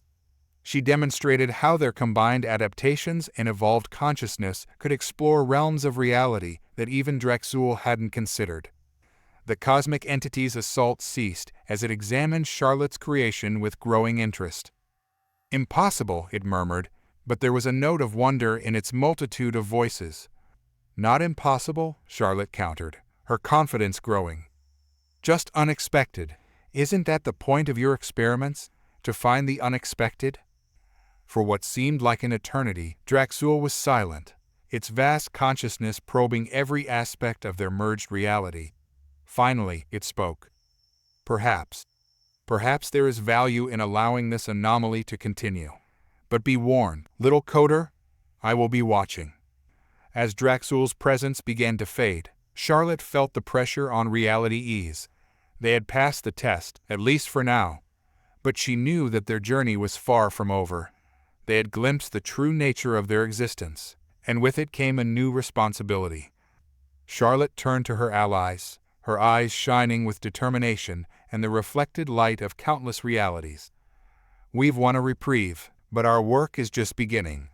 We need to prove that our merged reality is worth preserving, that we can contribute to the greater cosmic tapestry." As they nodded in agreement, Charlotte looked out at the vast, newly stabilized multiverse before them. They had rewritten the rules of reality once. Now, they had to learn to thrive within them, and perhaps, one day, to transcend them entirely. The next chapter of their cosmic adventure was about to begin, and the possibilities were as infinite as the realities stretching out before them. The cosmic tapestry of their merged reality shimmered around them as Charlotte and her team materialized inside the colossal alien data archive. Towering structures of pure information stretched as far as the eye could see, pulsing with the accumulated knowledge of countless civilizations. "Remember," Charlotte whispered, her voice carrying an otherworldly resonance, "we're here for information on stabilizing the remaining simulations. Stay alert and—" Her words were cut short as a figure stepped out from behind a column of swirling data. He was clearly a hybrid, his form flickering between human and alien characteristics. His eyes, however, remained constant deep pools of wisdom that seemed to contain entire universes. "I've been expecting you," the hybrid said, his voice a harmonious blend of human speech and alien frequencies. "I'm Lucas Daniel Martinez, and I believe I have the information you seek." Charlotte studied Lucas, sensing the unique energies emanating from him. "You're like us," she realized, "a bridge between realities." Lucas nodded, a sad smile playing on his lips. "I was one of the first successful hybrids, a prototype for beings who could exist in multiple realities simultaneously. But that's not important right now. What matters is what I've discovered about the nature of our existence and yours, Charlotte." With a gesture, Lucas summoned a holographic display that encompassed the entire archive. It showed a vast, interconnected web of simulations, each one a unique experiment in reality creation. The alien civilization that created Earth wasn't just running a single experiment, Lucas explained. They were part of a much larger project, one that spans multiple dimensions and levels of reality. As the team watched in awe, Lucas zoomed in on a particular node in the network, one that pulsed with a familiar energy. "This is us," he said, his voice grave. "Our merged reality. But it's not just a random amalgamation of simulations. It's the culmination of eons of careful planning and evolution." Charlotte felt a chill run down her spine. "What are you saying?" Lucas turned to her, his eyes filled with a mixture of wonder and trepidation. "Charlotte, you weren't just a glitch or an unexpected outcome. You were the goal all along. The perfect bridge between simulated and base reality, capable of rewriting the very fabric of existence." The revelation hit Charlotte like a physical blow. Her mind reeled as she tried to process the implications. "But why? Why create me?" "Because," Lucas said softly, "the creators of these simulations are trapped. Trapped in a reality that's slowly dying, one that can no longer sustain conscious life. They needed someone who could create a new reality, one that could support both their form of existence and ours." As Lucas spoke, the holographic display shifted, showing a reality beyond their own, a vast, decaying universe filled with beings of pure energy and thought. "The aliens who created Earth, the ones who run these simulations, they're not the top of the food chain," Lucas continued. "They're just another layer in a vast cosmic hierarchy, and they're desperate to evolve, to find a way to transcend their current limitations." Charlotte's mind raced as she began to understand the true scale of her purpose. She wasn't just fighting to save Earth, or even their merged reality. She was the key to saving entire layers of existence. "But how?" she asked, her voice barely a whisper. "How am I supposed to create a reality that can sustain such diverse forms of life?" Lucas smiled, a glimmer of hope in his eyes. "That's where the merging of simulations comes in. Each Deathworld experiment was designed to produce beings with unique adaptations and perspectives. By combining them, we create a new form of existence that's more robust, more flexible than anything that's come before." As the truth sank in, Charlotte felt the weight of countless realities settling on her shoulders. She turned to her team, seeing the same mix of awe and determination reflected in their eyes. "We've been thinking too small," she said, her voice growing stronger. "It's not just about stabilizing simulations or resisting cosmic entities. We need to create something entirely new, a reality that can bridge the gap between all forms of existence." Zeinkra stepped forward, his compound eyes whirling with excitement. "It's brilliant. By combining the strengths of each simulation, we create a sum greater than its parts." "But the risks are immense," Luraxin cautioned. "One mistake in the cosmic code could unravel everything we've fought to preserve." Charlotte nodded, acknowledging the danger. "That's why we need to understand more. Lucas, can you show us the intricacies of how these simulations were designed? We need to learn everything we can if we're going to pull this off." As Lucas began to delve into the vast repository of knowledge surrounding them, Charlotte felt a sense of purpose crystallizing within her. She was no longer just Charlotte Ann Murphy, former maintenance technician. She was the nexus of realities, the key to cosmic evolution. The path ahead was fraught with challenges and unknowns, but for the first time since this journey began, Charlotte felt truly ready to face them. With her team by her side and the combined knowledge of countless realities at her fingertips, she would rewrite the very nature of existence itself. As they delved deeper into the cosmic mysteries held within the alien archive, Charlotte couldn't help but wonder what new form of reality would emerge from their efforts, and would it be enough to save not just their world, but all layers of existence? The alien archive trembled, data streams flickering as reality itself began to buckle under the strain of cosmic forces. Charlotte and her team worked feverishly, translating the vast knowledge they'd acquired into a workable solution for their fracturing multiverse. "The dimensional barriers are collapsing," Zeinkra called out, his compound eyes whirling in panic as he monitored the cosmic readouts. "We're running out of time." Charlotte stood at the center of a swirling vortex of information and energy. Her consciousness expanded to encompass the vast tapestry of realities threatening to unravel. She could feel the weight of countless lives, entire civilizations teetering on the brink of oblivion. "I can hold it," she gritted out, her body glowing with an otherworldly light as she exerted her will on the fabric of existence. "Just need more time." Lucas rushed to her side, his hybrid form flickering as he interfaced with the archive systems. "Charlotte, the strain is too much. Even with your powers, you can't hold multiple dimensions together indefinitely." She knew he was right. Already, she could feel the immense pressure threatening to tear her apart, both physically and mentally. But the alternative was unthinkable, the loss of everything they'd fought so hard to preserve. "What choice do we have?" she asked, her voice strained. It was Amelia who provided the answer, her form materializing from the swirling data around them. "There is a way," she said, her eyes filled with both hope and sorrow. "But the cost. Charlotte, it would require you to transcend your current form entirely." The implications hit Charlotte like a physical blow. To save reality, she would have to sacrifice her humanity, her very sense of self. As if sensing her turmoil, Jackson stepped forward, his eyes shimmering with lines of code. "You won't be alone," he said, taking her hand. "We're in this together, remember." One by one, her allies joined hands, forming a circle around her. Mia, Zeinkra, Luraxin, Kreidel, Lucas each lending their strength, their unique perspectives and abilities. Charlotte felt their combined will flowing through her, bolstering her own. With a deep breath, she nodded to Amelia. "Tell me what to do." "Open yourself fully to the cosmic code," Amelia instructed. "Let go of your physical form and merge with the fabric of reality itself. Become the bridge that connects all dimensions." Charlotte closed her eyes, reaching out with her consciousness.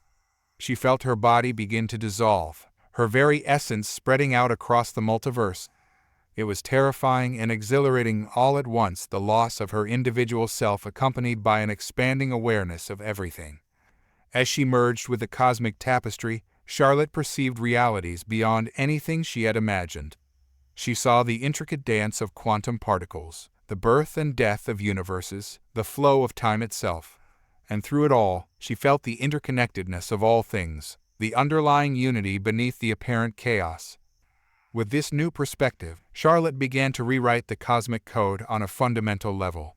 She wove together the strengths of each reality, creating a new framework that could support diverse forms of existence. The unique adaptations from the Deathworld experiments, The advanced knowledge of the alien civilizations, the resilience of humanity, all became threads in a grand, cosmic tapestry. But the process was not without cost. As Charlotte reshaped reality, she felt pieces of herself being scattered across dimensions. Memories, emotions, the very essence of who she was all became part of the new cosmic order she was creating. Through it all, she clung to the connection with her team, their presence anchoring her in the vast sea of existence. Their combined will guided her, helping her navigate the complexities of cosmic creation. As the new reality began to stabilize, Charlotte felt a profound shift in her understanding. She was no longer just Charlotte Ann Murphy, nor was she simply a cosmic coder. She had become something else entirely, a living embodiment of the bridge between realities, a guardian of the new cosmic order.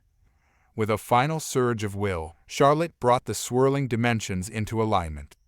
The fractures in reality sealed, the cosmic tapestry rewoven into a stronger, more flexible form. As the team's consciousness returned to the alien archive, they found Charlotte floating before them, her form shimmering with cosmic energy. When she opened her eyes, they held the depth of universes. "Charlotte?" Jackson asked hesitantly, reaching out to her. She smiled, the expression both familiar and alien. "I'm here," she said, her voice resonating on multiple levels of reality. "But I'm also everywhere." Zeinkra stepped forward, his scientific curiosity overcoming his awe. What are you now?" Charlotte considered the question, feeling the pulse of countless realities flowing through her. "I am the Nexus," she replied, "the living bridge between all forms of existence. Through me, the boundaries between simulated and base reality, between digital and physical, have been dissolved." The implications of her transformation began to sink in. Charlotte, or the being she had become, now held the power to reshape reality at will, to traverse dimensions and timelines with a thought. "What happens now?" Loraxon asked, her earlier skepticism replaced by wonder. The nexus that was Charlotte smiled, a vision of infinite possibilities shimmering in her eyes. "Now, we guide this new reality. We help it grow, evolve, and flourish. And we prepare for the challenges that lie ahead, for this is just the beginning of our cosmic journey." As her team gathered around her, each coming to terms with a new cosmic order they had helped create, Charlotte felt a sense of both loss and infinite potential. She had sacrificed her old self, but in doing so, had become something greater, a guardian of existence itself. The universe stretched out before them, filled with new wonders and untold adventures, and at its heart stood the Nexus, ready to face whatever the cosmos might bring. The Nexus that was once Charlotte Ann Murphy guided her team through the shimmering fabric of reality, returning to an Earth that bore little resemblance to the world they had left behind. Skyscrapers twisted into impossible shapes, their surfaces flickering between concrete and pure data. Streets flowed like rivers of quantum probability, while the sky above was a kaleidoscope of overlapping dimensions. "By the cosmic core," Zeinkra breathed, his compound eyes whirling as he tried to process the chaos around them. "The merger has progressed far beyond our initial calculations." Jackson nodded, his fingers twitching as he instinctively tried to code the reality around him. "It's like every possible version of Earth is trying to exist simultaneously." As they made their way through the transformed cityscape, they noticed pockets of stability, areas where the blended realities seemed to coalesce into something more coherent. At the center of one such pocket, they found a small park where a young girl sat cross-legged on the grass, her eyes closed in deep concentration. The Nexus approached, sensing something unique about the child. "Hello," she said, her voice resonating across multiple layers of reality. "Who are you?" The girl's eyes snapped open, revealing irises that swirled with fractal patterns. She looked up at the cosmic being before her without a hint of fear or surprise. "I'm Mia Grace Wilson," she said matter-of-factly, "and you're the one who changed everything." Loraxon stepped forward, her scientific curiosity piqued. "How do you know that, and what are you doing here?" Mia stood up, brushing grass from her clothes, grass that seemed to phase between organic matter and lines of code. I can see it all, she explained, her young voice carrying an undercurrent of vast knowledge. The layers of reality, the streams of data, the quantum fluctuations. It's like a giant puzzle, and I can't help but try to solve it. The Nexus knelt down to Mia's level, fascinated by the child's unique perspective. You're navigating the chaos instinctively, she realized. Your mind has adapted to the new reality in a way that even we haven't fully grasped. Mia nodded enthusiastically. It's not chaos to me. It's beautiful, like a symphony where all the instruments are playing different songs, but somehow it all fits together perfectly. As Mia spoke, the Nexus began to perceive the blended realities through the child's eyes.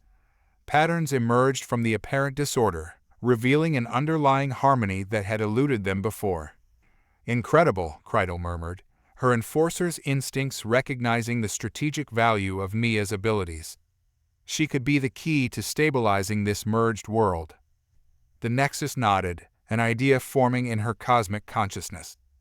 Mia, she said gently, we're trying to find a way to save both humanity and the alien civilizations that created the simulations. Your way of seeing things might be exactly what we need. Would you be willing to help us? Mia's eyes lit up with excitement. You mean go on an adventure to save the universe? Count me in. With Mia's unique perspective guiding them, the team began to formulate a plan. They traveled across the transformed Earth, encountering pockets of both human and alien survivors struggling to adapt to the new reality. As they worked, the Nexus noticed how Mia's presence seemed to have a stabilizing effect on their surroundings. The child's innate understanding of the merged realities allowed her to make subtle adjustments, bringing disparate elements into harmony. It's like tuning an instrument, Mia explained as she helped a group of humans and aliens communicate across dimensional barriers. You just need to find the right frequency, and everything falls into place. Inspired by Mia's approach, the Nexus began to see a potential solution. What if, she proposed to the team, instead of trying to separate the realities or force them into a single form, we embrace the complexity? We could create a multi-layered existence where different forms of life can thrive in the areas best suited to them, all interconnected but distinct. Zynkra's eyes whirled with excitement. A cosmic ecosystem of realities, it's brilliant. The aliens could exist in the more abstract, data-driven layers, while humans and other physical beings inhabit the more concrete realms. And beings like us, Jackson added, gesturing to himself and Mia, could serve as bridges, helping to maintain balance and communication between the layers. As they refined the plan, the Nexus felt a growing sense of hope. This wasn't just about saving their world anymore. It was about creating a new form of existence that could accommodate the vast diversity of life across all realities. Mia, her young face alight with the joy of discovery, summed it up best. It's like we're building the biggest, coolest playground ever, where everyone gets to play together, but also has their own special areas. The Nexus smiled, feeling the weight of countless realities flowing through her. That's exactly right, Mia. And with your help, I think we might just pull it off. As they prepared to implement their plan, the Nexus looked out at the swirling chaos of the merged Earth. Soon, this would be the birthplace of a new cosmic order, one that embraced complexity and diversity, bridging the gap between all forms of existence. The challenge ahead was immense, but with Mia's unique insight and the combined strengths of her team, the Nexus felt ready to face it. They were about to rewrite the very nature of reality itself, creating a home for all conscious beings across the multiverse. As they set out to reshape the cosmos, the Nexus couldn't help but marvel at how far they'd come. From a simple maintenance technician to the architect of a new universal order with a child prodigy as their guide. The next phase of their cosmic adventure was about to begin, and the possibilities were truly infinite. The Nexus that was once Charlotte stood atop a fractured skyscraper, addressing a gathering of humans and aliens in the reality-warp streets below. The scene was a stark representation of the divide they faced, humans clustered together, eyeing the alien beings with a mixture of fear and mistrust, while the aliens hovered at a distance, their forms flickering between physical and digital states. I know you're afraid, the Nexus began, her voice resonating across multiple layers of reality. Everything you've known has changed, but we have a chance to create something extraordinary, a new existence that can sustain all forms of life. Murmurs rippled through the crowd. A human stepped forward, his face etched with worry. How can we trust them? He called out, gesturing towards the aliens. Their experiments brought this chaos upon us. An alien representative, its form a swirling mass of data and energy, countered, and your species' unpredictability threatened to unravel the fabric of reality itself. The Nexus raised her hands, projecting a calming energy that rippled through the gathering. This blame game gets us nowhere. We all played a part in creating this situation, and we must all work together to resolve it. She gestured to Mia, who stood beside her, the child's eyes swirling with fractal patterns as she observed the merged realities. Look at what we can achieve when we combine our strengths. Mia here can see the harmony in what appears to be chaos to the rest of us. To demonstrate, Mia stepped forward and, with a wave of her hand, created a small pocket of stable reality where the laws of physics from both worlds coexisted peacefully. Gasps of awe rose from both human and alien observers. This is just the beginning, the Nexus continued. Imagine what we could accomplish if we all worked together. Despite this display, tensions remained high. The Nexus could sense the deep-seated fears and prejudices on both sides, centuries of isolation and misunderstanding creating a chasm that seemed impossible to bridge. Recognizing the need for a more personal approach, the Nexus descended from her perch, moving among the crowd. She touched the mind of a skeptical human scientist, sharing with him visions of the advanced knowledge the aliens possessed. To a wary alien, she imparted the resilience and creativity that had allowed humanity to thrive on their Deathworld. As understanding began to dawn on both sides, the Nexus called upon her team to share their experiences. Jackson demonstrated how human coding principles could be applied to manipulate alien technology. Zeinkra and Lurexon explained how alien scientific advancements could solve many of humanity's greatest challenges. Slowly, the atmosphere began to shift. Curiosity replaced fear as humans and aliens tentatively began to interact, asking questions and sharing insights. But the path to unity was not without its obstacles.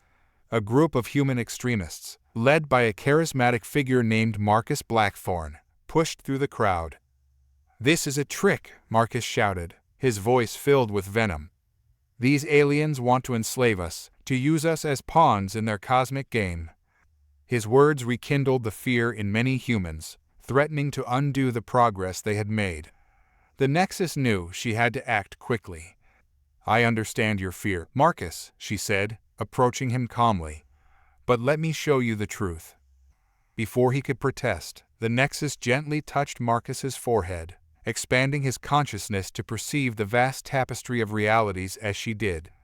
Marcus gasped, his eyes widening as he saw the intricate connections between all forms of existence, the beauty and potential of their merged world. When the vision ended, Marcus fell to his knees, tears streaming down his face. I had no idea," he whispered. The Nexus addressed the crowd once more. "We all have our fears, our doubts, but we also have the capacity for growth, for understanding. This new reality we're creating isn't about erasing our differences, it's about celebrating them, using them to create something greater than the sum of its parts." As if to emphasize her point, the chaotic environment around them began to stabilize.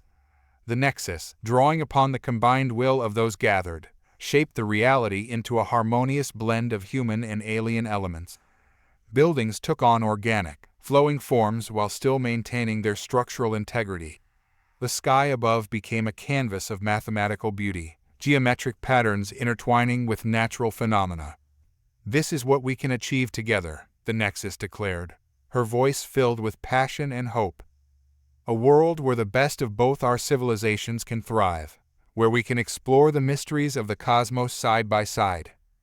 The crowd fell silent, awe replacing fear as they took in the transformed landscape.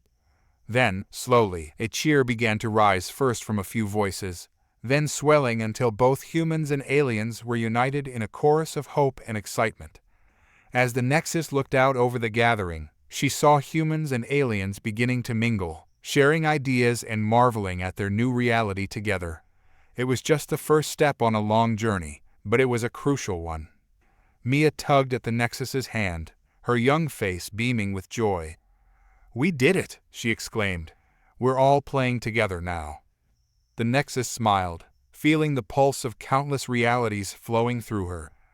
"We've made a start, Mia. But our real work is just beginning. We have a whole new existence to shape, and we'll need everyone's help to do it." As the sun set on this transformed Earth, casting prismatic light across the merged realities, the Nexus felt a surge of optimism. They had faced their first great challenge in uniting these disparate species, and though there would be many more obstacles ahead, she knew that together, they could face anything the cosmos might throw their way. The next phase of their grand cosmic experiment was about to begin, and for the first time, humans and aliens would face it as one. As the newly united humans and aliens began working together to stabilize their merged reality, a shimmering portal tore open the sky above them. Through it emerged a fleet of sleek, otherworldly vessels, their surfaces rippling with reality-distorting energy. The Nexus sensed the threat immediately, her expanded consciousness detecting the hostile intent radiating from the ships. "Everyone, brace yourselves," she called out, erecting a protective barrier around the gathered crowd. A holographic projection materialized before them, revealing the stern visage of an alien being. Her form was more abstract than the aliens they had encountered before, constantly shifting between states of matter and energy. "I am Nyxera Solvex," the alien announced, her voice resonating with cold logic. "We have come to end this abomination of merged realities. The only solution is to erase all simulated existences, restoring the purity of base reality." The Nexus stepped forward, her form pulsing with the combined energies of countless realities. "Nyxera, this is unnecessary. We've found a way to stabilize the merger, to create a new form of existence that benefits all." Nyxera's eyes narrowed, skepticism clear in her shifting features. "Impossible. Our calculations show that the instability will only grow, eventually consuming all of reality. Logic dictates that we must excise the infection before it spreads." As Nyxera spoke, her ships began to power up, reality-erasing weapons charging with ominous energy. The Nexus knew they had only moments to act. "Logic?" the Nexus countered, a spark of her old human unpredictability flaring within her cosmic consciousness. "Logic is what got us into this mess in the first place. It's time for a little chaos." With that, the Nexus reached out with her powers, not to attack Nyxera's ships directly, but to alter the very nature of reality around them. The laws of physics began to fluctuate wildly, gravity reversing itself one moment and disappearing entirely the next. Time flowed backwards and forwards unpredictably, causing Nyxera's perfectly synchronized fleet to fall into disarray. Nyxera's hologram flickered, confusion replacing her earlier certainty. "What? What are you doing? This defies all logical parameters." The Nexus smiled, her human intuition guiding her actions as much as her cosmic awareness. "Exactly. You're trying to apply rigid logic to a situation that requires flexibility and imagination." As Nyxera's forces struggled to adapt to the constantly changing conditions, the Nexus turned to her allies. "Now's our chance. Show them what our merged reality can do." Mia stepped forward, her young mind instinctively grasping the fluid nature of their new existence. With a wave of her hand, she created pockets of stable reality within the chaos, safe zones where their human and alien allies could mount a defense. Jackson, drawing upon both his coding skills and newfound reality manipulation abilities, began to rewrite the operating systems of Nyxera's ships mid-flight. Alien vessels found themselves transforming into whimsical shapes, their weapons turning into harmless bubbles and confetti. Zynkra and Loraxin combined their scientific knowledge with the unpredictable energies of the merged reality, creating swarms of quantum particles that danced around Nyxera's fleet, disrupting their sensors and communication systems. Throughout it all, the Nexus continued to push the boundaries of what was possible, drawing upon the collective creativity and adaptability of humanity. She wove impossible landscapes that shifted and changed with each passing moment, forcing Nyxara's logically minded crew to constantly reassess and adapt. "You see, Nyxara," the Nexus called out, her voice carrying across the battlefield of warped realities, "this new existence isn't about erasing differences or enforcing a single logical order. It's about embracing diversity, about finding strength in the unexpected." As if to emphasize her point, the Nexus reached out to the human and alien civilians they had been protecting. "Everyone, lend me your imagination. Show Nyxara the potential of our merged world." Inspired by the Nexus's words, the united crowd began to shape the reality around them. Children's fantasies sprang to life alongside alien visions of cosmic wonder. Improbable creatures soared through skies painted with mathematical fractals. The very fabric of existence became a canvas for the combined creativity of two species. Nyxara's fleet, faced with this onslaught of illogical, ever-changing threats, began to retreat. The alien commander's hologram flickered, her expression a mixture of frustration and dawning wonder. This is not possible," Nyxara stammered. "Our simulations never accounted for this level of adaptability." The Nexus approached Nyxara's hologram, her form radiating both power and compassion. "That's because you can't simulate the full potential of conscious beings, Nyxara. We're always capable of surprising you and ourselves." With a gesture, the Nexus cleared away the chaos, revealing the harmonious merged reality they had been creating. "Join us," she offered. "Be part of this new existence. There's so much we can learn from each other." For a long moment, Nyxara was silent, her logical mind struggling to process the impossible scene before her. Finally, she spoke, her voice tinged with a new emotion, curiosity. Perhaps our calculations were incomplete," Nyxara admitted. "This merged reality of yours defies our understanding, but it also offers possibilities we never considered." As Nyxara's fleet stood down, the Nexus felt a surge of hope. They had faced their greatest challenge yet and emerged victorious, not through superior firepower or logical arguments, but through the uniquely human traits of creativity, adaptability, and the willingness to embrace the unknown. The battle was over, but the Nexus knew their journey was far from finished. They had shown the potential of their merged reality, but now came the hard work of building a stable, thriving existence that could accommodate the vast diversity of life across all realities. As humans, aliens, and hybrid beings alike began to celebrate their victory, the Nexus looked out at the shimmering tapestry of their new world. The future was uncertain, filled with challenges they couldn't yet imagine. But for the first time, she felt truly confident that together, they could face whatever the cosmos might throw their way. The next chapter of their grand cosmic experiment was about to begin, and the possibilities were as infinite as the realities stretching out before them.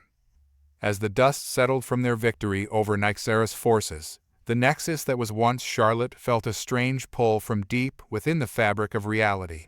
Following this cosmic thread, she found herself drawn to a hidden nexus point, the original core of the Earth simulation, now transformed into a pulsating hub of merged realities. As she approached, the core reacted to her presence, unfurling layers of code and energy that seemed to call out to her very essence. The Nexus realized with a start that she could read this cosmic language, understanding its intricate patterns and the power they held. "What is it?" Mia asked, her young face filled with curiosity as she and the others caught up to the Nexus. "It's the heart of everything," the Nexus replied, her voice resonating with awe. "The source code of our merged reality." Zinkra's compound eyes whirled as he analyzed the swirling energies. "Incredible, it appears to be a confluence of all the simulated realities, combined with the base reality's fundamental laws." As the Nexus reached out to touch the core, she felt a surge of power unlike anything she had experienced before. In that moment, she understood she had the ability to rewrite the very foundations of their new existence. "With this," she breathed, we could reshape reality itself. Create a perfect world, free from conflict, suffering, and uncertainty. But as the possibilities flooded her mind, the Nexus felt a warning pulse through her being. Using this power would come at a terrible cost. To rewrite reality at such a fundamental level would require her to merge completely with the core, sacrificing the last vestiges of her human consciousness. The others sensed her internal struggle. Jackson stepped forward, concern etched on his face. "Charlotte, what's wrong?" The name, her old name, sent a pang through her cosmic awareness. The Nexus turned to her friends, her form flickering between her human self and her transcendent being. "I can fix everything," she said, her voice a mixture of excitement and sorrow. "I can create a reality where all beings can thrive, where the problems we've been fighting no longer exist. But I'll lose myself in the process. Charlotte Ann Murphy will cease to be." The implications of her words hit the group like a physical blow. Mia's eyes filled with tears, while the others exchanged looks of shock and dismay. "There has to be another way," Lorexin insisted, her earlier skepticism replaced by genuine concern for the being she had come to respect. The Nexus shook her head. "This is the only way to ensure lasting stability, to create a foundation that can support all forms of life across the multiverse." As she spoke, the Nexus felt the pull of the core growing stronger. The power to reshape existence was intoxicating, calling to both her human desire to help others and her cosmic understanding of the greater good. Mia grabbed her hand, her small fingers intertwining with the Nexus's shimmering form. "But we need you," the child pleaded. "You're the one who brought us all together. How can we go on without you?" The Nexus felt a surge of emotion, love, fear, hope, and sadness all intertwined. Her human heart warred with her cosmic mind, each pulling her in different directions. In that moment of indecision, she perceived something new within the swirling energies of the core. Echoes of every choice, every sacrifice made by beings across countless realities. She saw that it wasn't just grand, cosmic decisions that shaped existence, but the small, everyday acts of courage and kindness. And she understood. "No," the Nexus said finally, her voice firm with resolve. "Rewriting reality from the top down isn't the answer. It's not our place to impose a perfect world on others." She turned to her friends, her form stabilizing as she embraced both her human and cosmic natures. "The beauty of existence of humanity and all conscious beings lies in our ability to choose, to grow, to face challenges and overcome them. If I rewrote everything to be perfect, I'd be taking away the very thing that makes life meaningful." The core pulsed behind her, its power still tempting, but the Nexus stood firm. "Our job isn't to create a perfect world, but to nurture one where all beings have the chance to reach their full potential. It won't be easy, and there will be struggles ahead, but that's what makes it worthwhile." As she spoke, the Nexus felt a change within herself.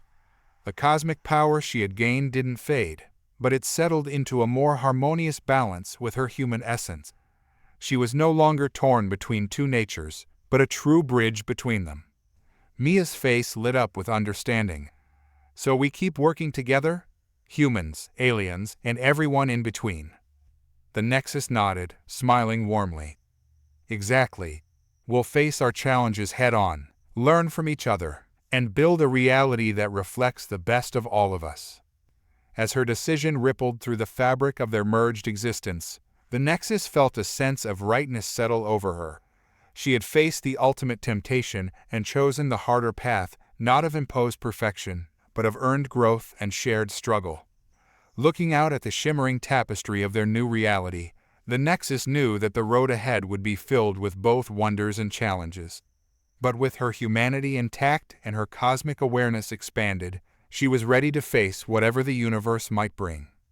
The next phase of their grand adventure was about to begin, not as a predetermined script, but as an open-ended story they would all write together. The merged reality trembled as Charlotte, still balancing her human essence with her cosmic Nexus form, faced Xylothar Vexlorian. The alien scientist's form flickered between physical and digital states, his compound eyes whirling with a mixture of fear and anticipation. They stood in a realm between realities, a swirling maelstrom of colliding dimensions that reflected the chaos of their confrontation. Fragments of Earth's history mingled with alien landscapes, while streams of pure data cut through the fabric of space-time. "It was you all along," Charlotte said, her voice resonating across multiple layers of existence. "You created the Earth simulation, set all of this in motion." Xylathar's mandibles clicked in what might have been a bitter laugh. "Created? Perhaps. But controlled? No, Charlotte Ann Murphy. You and your kind exceeded every parameter, defied every prediction. You became more." As they circled each other, reality warped around them. Charlotte drew upon her newfound powers to stabilize their surroundings, creating a pocket of calm in the cosmic storm. "Why?" she demanded. "Why create Earth? Why run these experiments across multiple realities?" Xylathar's form solidified, taking on a more humanoid appearance, a sign of respect, Charlotte realized, for the beings his experiment had produced. "We sought salvation," Xylathar explained, his voice heavy with the weight of eons. "Our civilization had reached its pinnacle, mastered the physical laws of the universe. But we found ourselves stagnant, unchanging. We had lost the spark of innovation, the drive to evolve." Images flashed through the space around them, glimpses of an alien world of unimaginable technological marvels, yet somehow lifeless and cold. "The Deathworld experiments," Xylathar continued, "were our attempt to recreate the conditions that drive evolution, that spark the fires of creativity and adaptation. We hope to learn, to reignite our own potential for growth." Charlotte felt a surge of understanding, seeing the parallels between Xylathar's civilization and the dangers of the perfect reality she had been tempted to create. "But it went beyond your control," she said, not as an accusation, but as a statement of fact. Xylathar nodded, his eyes reflecting a mixture of pride and trepidation. "You humans, and the other sentient beings that arose in our simulations, developed a capacity for unpredictability that we had long lost. You faced challenges, adapted, evolved in ways we could never have foreseen." As he spoke, the chaotic energies around them intensified. Charlotte realized that their confrontation was causing further instability in the already fragile merged reality. "The merging of realities," Xylathar said urgently, "it wasn't meant to happen. But now that it has, it presents both grave danger and incredible opportunity. The power you wield, Charlotte, it could reshape the very foundations of existence." Charlotte felt the weight of cosmic forces pressing down upon her, the temptation to use her full power to simply end the conflict and impose order on the chaos. But she held firm to her human core, remembering the lesson she had learned at the reality core. "I won't rewrite reality," she stated firmly. "That's not my right, nor my purpose." Xylathar's eyes widened in surprise. "Even to save countless lives? To prevent the collapse of all realities?" Charlotte smiled, a very human expression on her cosmic face. "Especially then, because it's not about imposing a solution from above. It's about giving all beings the chance to grow, to face challenges and overcome them." As she spoke, Charlotte reached out with her powers, not to control, but to connect. She linked with the myriad consciousnesses across the merged realities, human, alien, and everything in between. She felt their fears, their hopes, their potential. "This is the true gift of humanity," she said, her voice carrying the echoes of countless souls. "Not just unpredictability, but empathy, the ability to understand and unite despite our differences." Xylathar watched in awe as Charlotte's actions began to stabilize the chaotic energies around them. The colliding realities, instead of tearing each other apart, started to harmonize, finding a balance born not of imposed order, but of mutual understanding and cooperation. "Impossible," Xylathar breathed. You're evolving the very nature of reality itself." Charlotte nodded, feeling the transformative power flowing through her and all connected beings. "Not just me. All of us, together. This is the true purpose of your experiment, Xylathar. Not to recreate your past, but to forge a new future, one where all beings, from all realities, can grow and thrive together. As the realization of what was happening sank in, Xylathar's posture changed. The tension of confrontation melted away, replaced by a sense of wonder and hope. Then, "What happens now?" he asked, for the first time in eons feeling the spark of uncertainty and possibility that his civilization had lost. Charlotte extended her hand, both a human gesture of reconciliation and a cosmic offer of partnership. "Now, we build something new. Not a perfect world, but a living, evolving multiverse where every being has the chance to reach their full potential." As Xylathar took her hand, Charlotte felt the last pieces of the cosmic puzzle falling into place. She understood now that her role was not to be a ruler or a savior, but a facilitator, a bridge between realities, species, and possibilities. The chaotic energies around them calmed, transforming into a shimmering tapestry of interconnected realities. As Charlotte and Xylathar stood at the center of this new cosmic order, they both knew that the greatest adventure, the continuous evolution of existence itself, was just beginning. And for the first time in countless ages, Xylathar felt something he had thought lost forever: the exhilarating uncertainty of an unwritten future. The cosmic tapestry shimmered around Charlotte as she hovered at the nexus of converging realities. Streams of data and quantum probabilities flowed through her being, each representing countless lives and potential futures. The weight of her responsibility was palpable, a constant reminder of the godlike power she now wielded. Beside her, Elijah Matthew Kim worked feverishly, his mind expanded by the merged realities to comprehend the complex physics at play. Holographic equations swirled around him, each adjustment sending ripples through the fabric of their new universe. "We need to be careful," Elijah warned, his voice tense with concentration. The slightest imbalance could cause cascading failures across multiple dimensions. Charlotte nodded, feeling the delicate interplay of forces through her enhanced senses. "I can feel it, Elijah. It's like trying to weave together thousands of different threads, each with its own tension and pattern." As they worked, the fractured realities began to coalesce. Earth-like planets merged with alien worlds, creating hybrid ecosystems teeming with new forms of life. The laws of physics themselves became more fluid, allowing for the coexistence of different universal constants in localized regions. But as the merging progressed, unforeseen consequences began to emerge. In one sector, the collision of magical and technological realities spawned chaotic energy storms that threatened to tear apart the fabric of space-time. In another, the merging of multiple versions of Earth caused temporal anomalies, with different historical eras bleeding into one another. "Charlotte," Elijah called out, his voice urgent, "we've got a problem in Sector 7. The merger is causing a runaway reaction in the fundamental forces. If we don't stabilize it, we could lose an entire galactic cluster." Charlotte focused her attention on the troubled sector, using her powers to gently guide the conflicting energies into harmony. It was delicate work, requiring both her cosmic awareness and her human intuition to find the right balance. As she worked, Charlotte became acutely aware of the lives hanging in the balance. She could sense the fear and confusion of countless beings as their realities shifted around them. The temptation to simply impose order, to force the realities into compliance, was strong. But she remembered her earlier decision and held firm to her belief in the importance of free will and natural evolution. "We need to give them time to adapt," she told Elijah.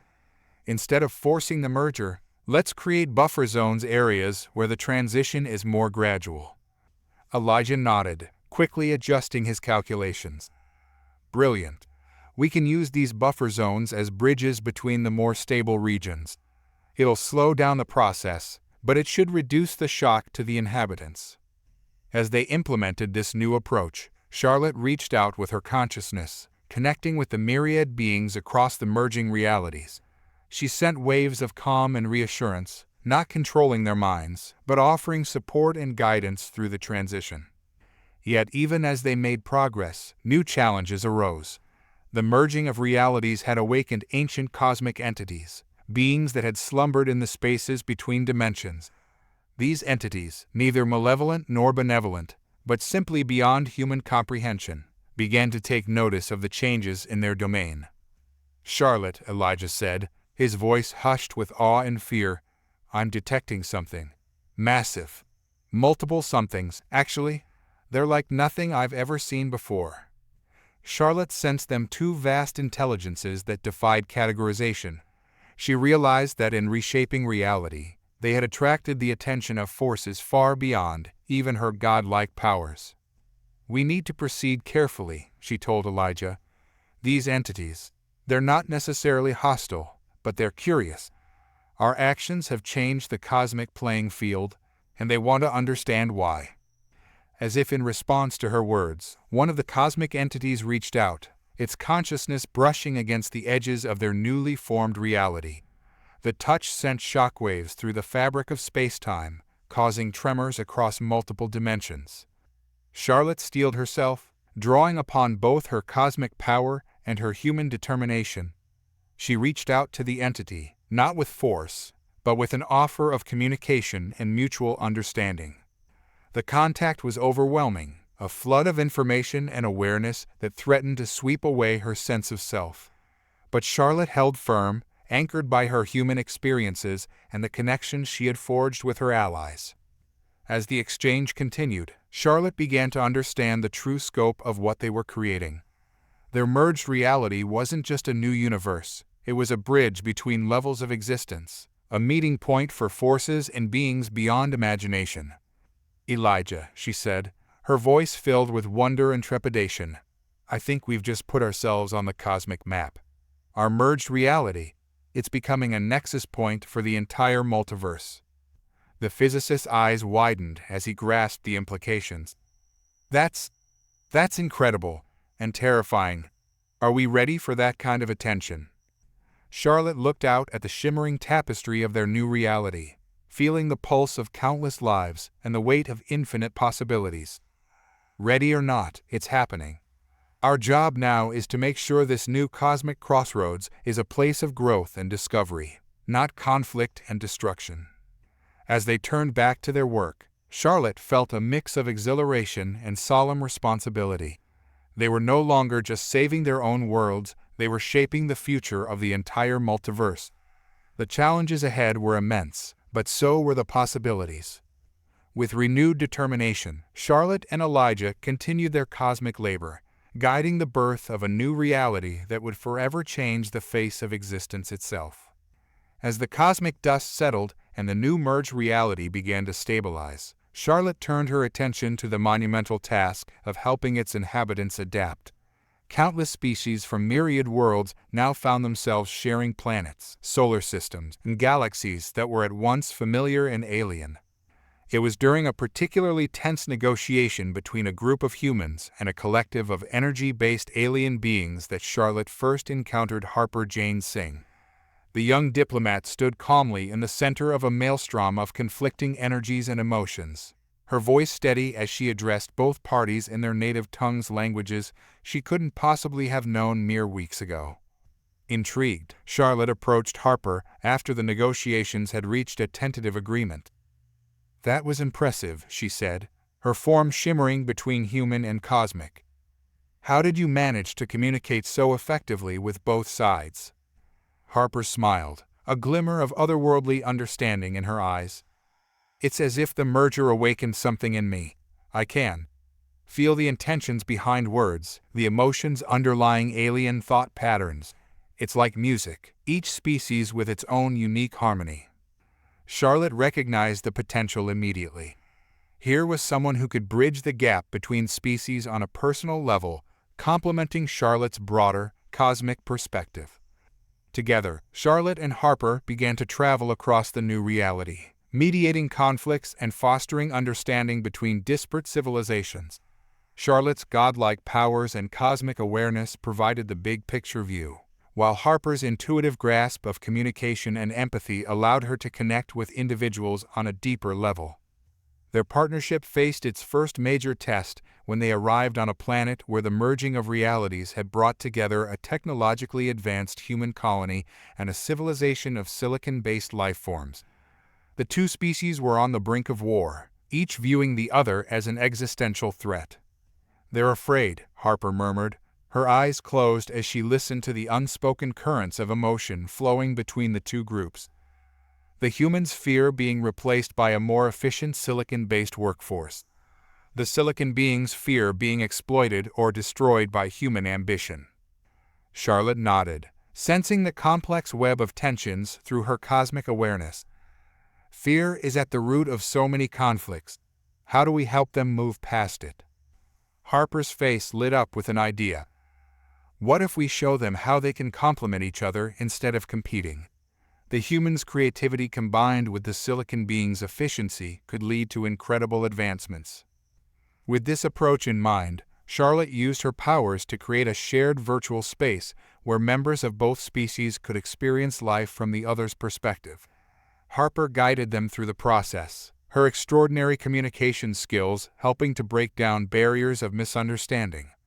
Slowly, but surely, the two civilizations began to find common ground. They discovered that their differences could be strengths when combined, leading to technological and cultural innovations neither could have achieved alone. But not all challenges were so easily overcome. On another world, they encountered a society where the merger had blended organic life with artificial intelligence, creating beings that struggled with dual natures and conflicting imperatives. Their core programming is at odds with their organic instincts, Harper explained, her voice tinged with empathy. They're in constant internal conflict.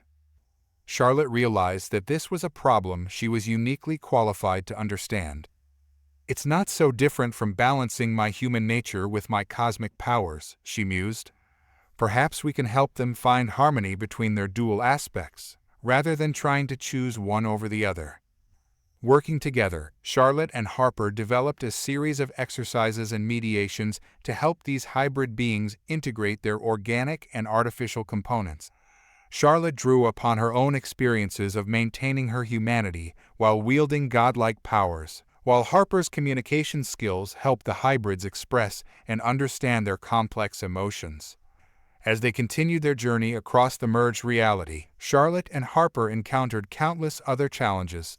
They helped aquatic species and land dwellers find ways to coexist on shared planets, mediated between civilizations with wildly different concepts of time and causality, and even facilitated communication with non-corporeal beings who existed as pure thought. Through it all, Charlotte was constantly amazed by the resilience and adaptability of life in all its forms. She also found herself deeply grateful for Harper's presence, recognizing that even with her cosmic powers, the human connection Harper provided was invaluable.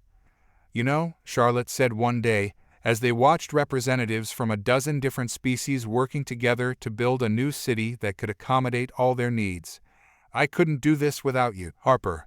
Your ability to connect with people, to really understand them. It's just as important as any cosmic power."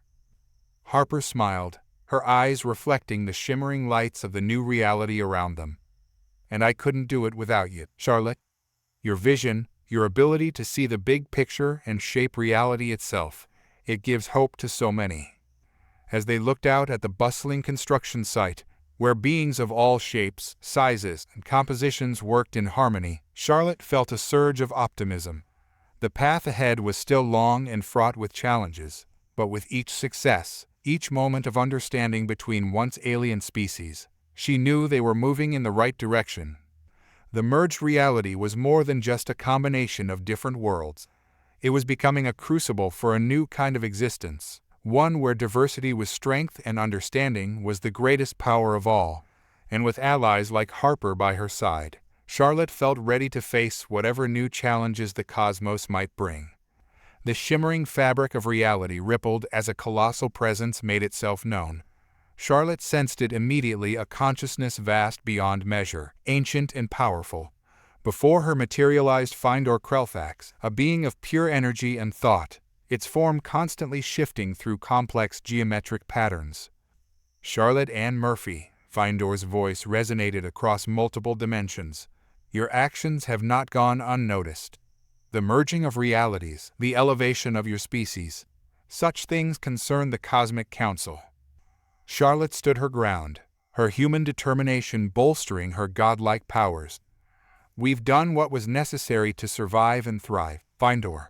Humanity has earned its place in this new reality. Has it? Findor questioned, its tone neither accusatory nor sympathetic. The Council has observed your kind for eons. Your history is marred by conflict, destruction, and short-sightedness. Why should you be granted a voice in the greater cosmic community? With a gesture, Findor created a vast courtroom-like space around them. Representatives from countless advanced civilizations appeared in tiered seating, their alien gazes fixed upon Charlotte and, by extension, all of humanity. Charlotte felt the weight of this cosmic tribunal, but she also felt a surge of pride and determination. This was humanity's moment to prove itself, and she would not falter. Esteemed members of the Cosmic Council, Charlotte began, her voice carrying the echoes of every human who had ever dreamed of the stars. I stand before you not just as an individual, but as a representative of humanity's potential. With a thought, Charlotte conjured holographic displays showcasing humanity's greatest achievements, their art, their music, their scientific discoveries, and their capacity for compassion and self-sacrifice. Yes, our history has dark chapters, she admitted, but it is also filled with light. We have overcome tremendous odds, faced extinction-level events, and still emerged with our spirit of exploration and innovation intact. Findor's form pulsed skeptically. Many species have achieved great things, Charlotte. What makes humanity unique? Charlotte smiled, drawing upon her experiences since the merger. Our adaptability, our creativity in the face of the unknown. Humanity doesn't just survive challenges, we grow from them.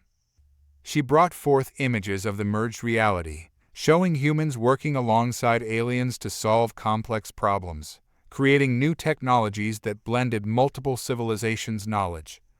In the short time since the merger, humans have not only adapted to a radically changed universe, but have actively contributed to its stability and growth, Charlotte explained. Our unpredictability, once seen as a danger, has become our greatest strength in navigating this new cosmic landscape. Murmurs rippled through the assembled council members. Charlotte pressed on, sensing a shift in the cosmic winds. But perhaps our most valuable trait is our empathy, our ability to connect with and understand others, no matter how alien. Here, Charlotte brought forth Harper Jane Singh, showcasing her extraordinary talent for interspecies communication. Harper stepped forward, her presence calm and assured despite the cosmic setting. Esteemed council, she addressed the gathering, effortlessly switching between multiple alien languages. Humanity's greatest power is our ability to bridge divides, to find common ground where none seemed possible. As if to demonstrate, Harper began to communicate with various council members, intuitively grasping their unique modes of thought and expression. The alien representatives reacted with surprise and growing interest. Charlotte continued, building on Harper's demonstration. This capacity for understanding, combined with our adaptability and innovative spirit, makes humanity uniquely suited to help guide the development of our merged reality. We don't seek to dominate, but to collaborate, to learn and grow alongside all sentient beings. Findor's form shimmered, a sign of deep contemplation. Your arguments are compelling, Charlotte, but words alone are not enough. What tangible evidence can you provide of humanity's readiness? Without hesitation, Charlotte reached out with her cosmic senses, connecting with humans across the merged reality. She brought forth a montage of their experiences, scientists working tirelessly to stabilize volatile regions of space-time, diplomats like Harper fostering peace between once hostile species, artists creating new forms of expression that blended multiple realities' aesthetics. But more than these grand gestures, Charlotte showed moments of simple human kindness, a child sharing food with a hungry alien refugee, a team of human doctors working to understand and heal a silicon-based life form, countless small acts of compassion and curiosity that bridged the gaps between species. This, Charlotte said, her voice filled with emotion, this is humanity. Flawed, yes, still learning and growing, but fundamentally driven by a desire to understand, to connect, to make our universe, all of our universe, a better place. The council chamber fell silent as the evidence of humanity's potential washed over the assembled cosmic entities. Charlotte held her breath, feeling the weight of her entire species' future hanging in the balance. Finally, Findor spoke, its form pulsing with what might have been approval. "You have given us much to consider, Charlotte Ann Murphy. Humanity's path has been unconventional, but perhaps that is exactly what our cosmic community needs in these unprecedented times." The cosmic entity turned to address the council. "I propose that humanity be granted probationary status within our galactic community. They have demonstrated potential, and now they shall have the opportunity to prove themselves on a cosmic scale." As murmurs of agreement rippled through the assembly, Charlotte felt a wave of relief and excitement. This wasn't just an acknowledgement of humanity's past achievements, but an invitation to shape the future of the cosmos itself. As the cosmic trial concluded, Charlotte turned to Harper, a smile of triumph and determination on her face. "Well," she said, "it looks like our work is just beginning." Harper nodded, her eyes shining with the reflected light of countless stars and possibilities. "A whole universe of challenges and opportunities awaits. Shall we get started?" Together, they stepped forward into a new chapter of cosmic history, ready to prove that humanity's greatest adventure was only just beginning. As the merged reality settled into a new equilibrium, Charlotte felt a shift within herself. The cosmic energies that had transformed her were beginning to wane, a sign that her role as the architect of this new universe was coming to an end. She knew it was time to find a successor, someone who could maintain the delicate balance she had helped create. Her cosmic senses led her to Aidan Christopher Brown, a young human whose mind seemed uniquely attuned to the new order of existence. Charlotte found him meditating in a garden that defied traditional physics, where flowers bloomed in fractal patterns and gravity ebbed and flowed like tides. "You've been expecting me," Charlotte said, not a question but a statement of fact. Aidan opened his eyes, which shimmered with an inner light that reflected the cosmic tapestry around them. "Yes," he replied simply, "I've felt the changes in the universe. I knew someone would come." Charlotte sat beside him, her form flickering between human and cosmic. "Tell me, Aidan, what do you see when you look at our new reality?" The young man's gaze swept across the impossible landscape. "I see connections, patterns within patterns, the flow of energy and information between all things. It's beautiful, but fragile, like a cosmic web that needs constant care to maintain its integrity." Charlotte nodded, impressed by his intuitive grasp of the situation. "And how do you think one should approach the task of maintaining this balance?" Aidan considered for a moment. "With humility, I think, and curiosity. This new reality is so vast, so complex. No one being could hope to control it all. The key would be to guide, to nurture, but never to dominate." His words resonated with Charlotte's own experiences. She probed further, testing his understanding and character. "And what of the conflicts that arise between different species, different realities? How would you address those?" "By seeking to understand," Aidan replied without hesitation. "Every being, every reality, has its own perspective, its own truth. The goal shouldn't be to erase differences, but to find harmony within diversity." As they continued to talk, Charlotte became increasingly convinced that Aidan possessed the qualities necessary for this monumental responsibility. His innate understanding of the cosmic order was matched by a deep empathy for all forms of life.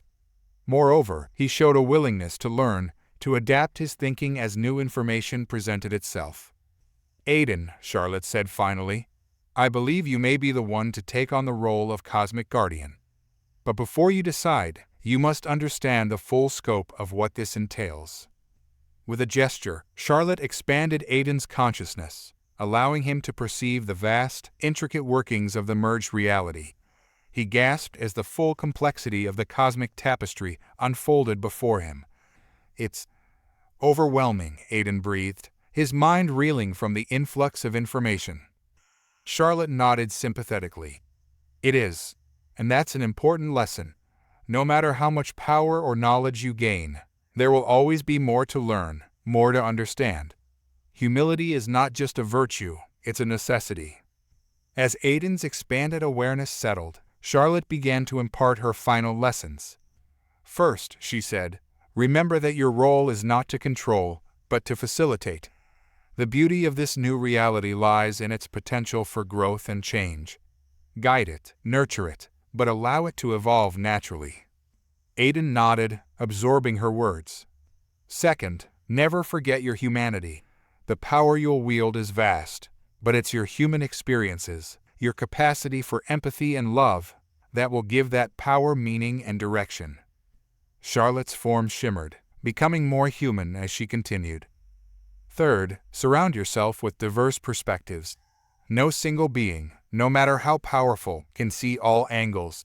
Listen to others, especially those different from yourself. Their insights will be invaluable. As she spoke, Charlotte could see the weight of responsibility settling on Aiden's shoulders, but she also saw determination and a spark of excitement at the challenges ahead. Finally, Charlotte said, her voice soft but intense, remember that the greatest power lies not in reshaping reality to your will, but in inspiring others to create positive change. Your actions will set an example for countless beings across the cosmos. Aiden took a deep breath, his eyes reflecting the swirling cosmos around them. I understand, he said solemnly, and I'm ready to try, to learn, to grow into this role. Charlotte smiled, feeling a profound sense of hope for the future. Then let us begin the transition. There is much to do, and the universe awaits. As they stood, the garden around them seemed to pulse with new energy, as if the very fabric of reality was acknowledging this moment of cosmic significance. Charlotte knew that stepping down would not be easy. The power she had wielded, the responsibility she had borne, had become a part of her. But she also knew that this was the right path forward. The universe needed fresh perspectives, new ideas to face the challenges ahead. As she began the process of transferring her cosmic awareness to Aiden, Charlotte felt a mix of emotions: pride in what had been accomplished, hope for the future, and a bittersweet sense of completion. Her journey as the architect of this new reality was ending, but the grand cosmic adventure she had set in motion was only just beginning. And as Aiden took his first steps into his new role, guided by Charlotte's wisdom and his own innate understanding, the merged reality shimmered with the promise of infinite possibilities. As the transfer of cosmic power neared completion, Charlotte stood at the precipice of a new chapter in her extraordinary journey. The swirling energies that had been a part of her for so long began to ebb, leaving behind echoes of the vast knowledge and experiences she had gained. Charlotte found herself on a hilltop, overlooking a city that embodied the merger of reality's human skyscrapers intertwined with alien architecture, while beings of all shapes and forms moved through streets that occasionally shimmered with digital interfaces. It was a testament to how far they had come, and a symbol of the challenges that still lay ahead. As her cosmic awareness faded, Charlotte faced her final challenge: letting go. The power to shape reality, to peer into the very fabric of existence, had become a part of her identity. Relinquishing it felt like losing a vital sense, leaving her feeling vulnerable and uncertain. It's harder than I expected, she admitted to Aiden, who stood beside her, his form now shimmering with the cosmic energy she had passed on to him. Aiden nodded, understanding in his eyes. You're not just giving up power, he said gently. You're saying goodbye to a part of yourself. Charlotte took a deep breath, feeling the weight of her human body more acutely than she had in years. I know it's necessary, she said. The universe needs fresh perspectives, and I need to remember what it means to be human. As the last vestiges of her cosmic power flowed into Aiden, Charlotte was hit with a wave of memories. She saw herself as she once was, a lowly technician, oblivious to the true nature of her reality. She relived the moment of awakening, the terror and wonder of discovering the simulation, and the monumental journey that followed. She had faced godlike entities, reshaped the very foundations of reality, and helped forge a new civilization from the ashes of colliding worlds. And through it all, She had clung to her humanity, using it as an anchor in the vast sea of cosmic forces.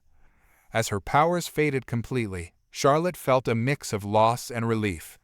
The burden of godlike responsibility lifted from her shoulders, replaced by a profound appreciation for the complexity and beauty of the universe from a human perspective. "What will you do now?" Aidan asked, his voice resonating with newfound cosmic depth. Charlotte smiled, looking out at the bustling city below. "Live," she said simply. "Experience this new world we've created from a human point of view. There's so much to learn, to explore." As she spoke, Charlotte realized that this was perhaps her greatest challenge yet, to find purpose and meaning as an ordinary human in an extraordinary universe. But it was a challenge she welcomed, a chance to reconnect with the very essence of humanity that had guided her through her cosmic journey. Reflecting on her experiences, Charlotte felt a renewed sense of awe at humanity's place in the universe. They were no longer just inhabitants of a simulated world, nor were they merely one species among many in a vast cosmos. Humanity had become a bridge, a crucial link in the chain of cosmic evolution. "We've come so far," she mused, "from believing we were alone in the universe to becoming an integral part of a cosmic community. Our curiosity, our adaptability, our capacity for empathy, these are our greatest strengths." Aidan nodded, his eyes reflecting the swirling cosmos. "And what hope do you hold for our future?" Charlotte's gaze swept across the horizon, taking in the merged reality they had created. "Hope? I have more than hope. I have certainty. We will face challenges, setbacks, even conflicts. But I've seen the potential within humanity and our alien allies. Together, we have the capacity to create wonders beyond imagination." She turned to Aidan, her eyes shining with emotion. "This new civilization isn't just a merger of different worlds. It's a crucible for a new kind of existence, one where diversity is our greatest strength and understanding is our most powerful tool." As the sun began to set, painting the sky with colors that defied traditional physics, Charlotte felt a profound sense of peace settle over her. She had played her part in reshaping the cosmos, and now it was time to experience the fruits of that labor as one among many. "The future is in good hands," she said, giving Aidan a warm smile. "Both yours and every being who calls this new reality home. Our greatest adventures are still to come." With those words, Charlotte took her first steps down the hill, ready to embrace her new life as an ordinary citizen of an extraordinary universe.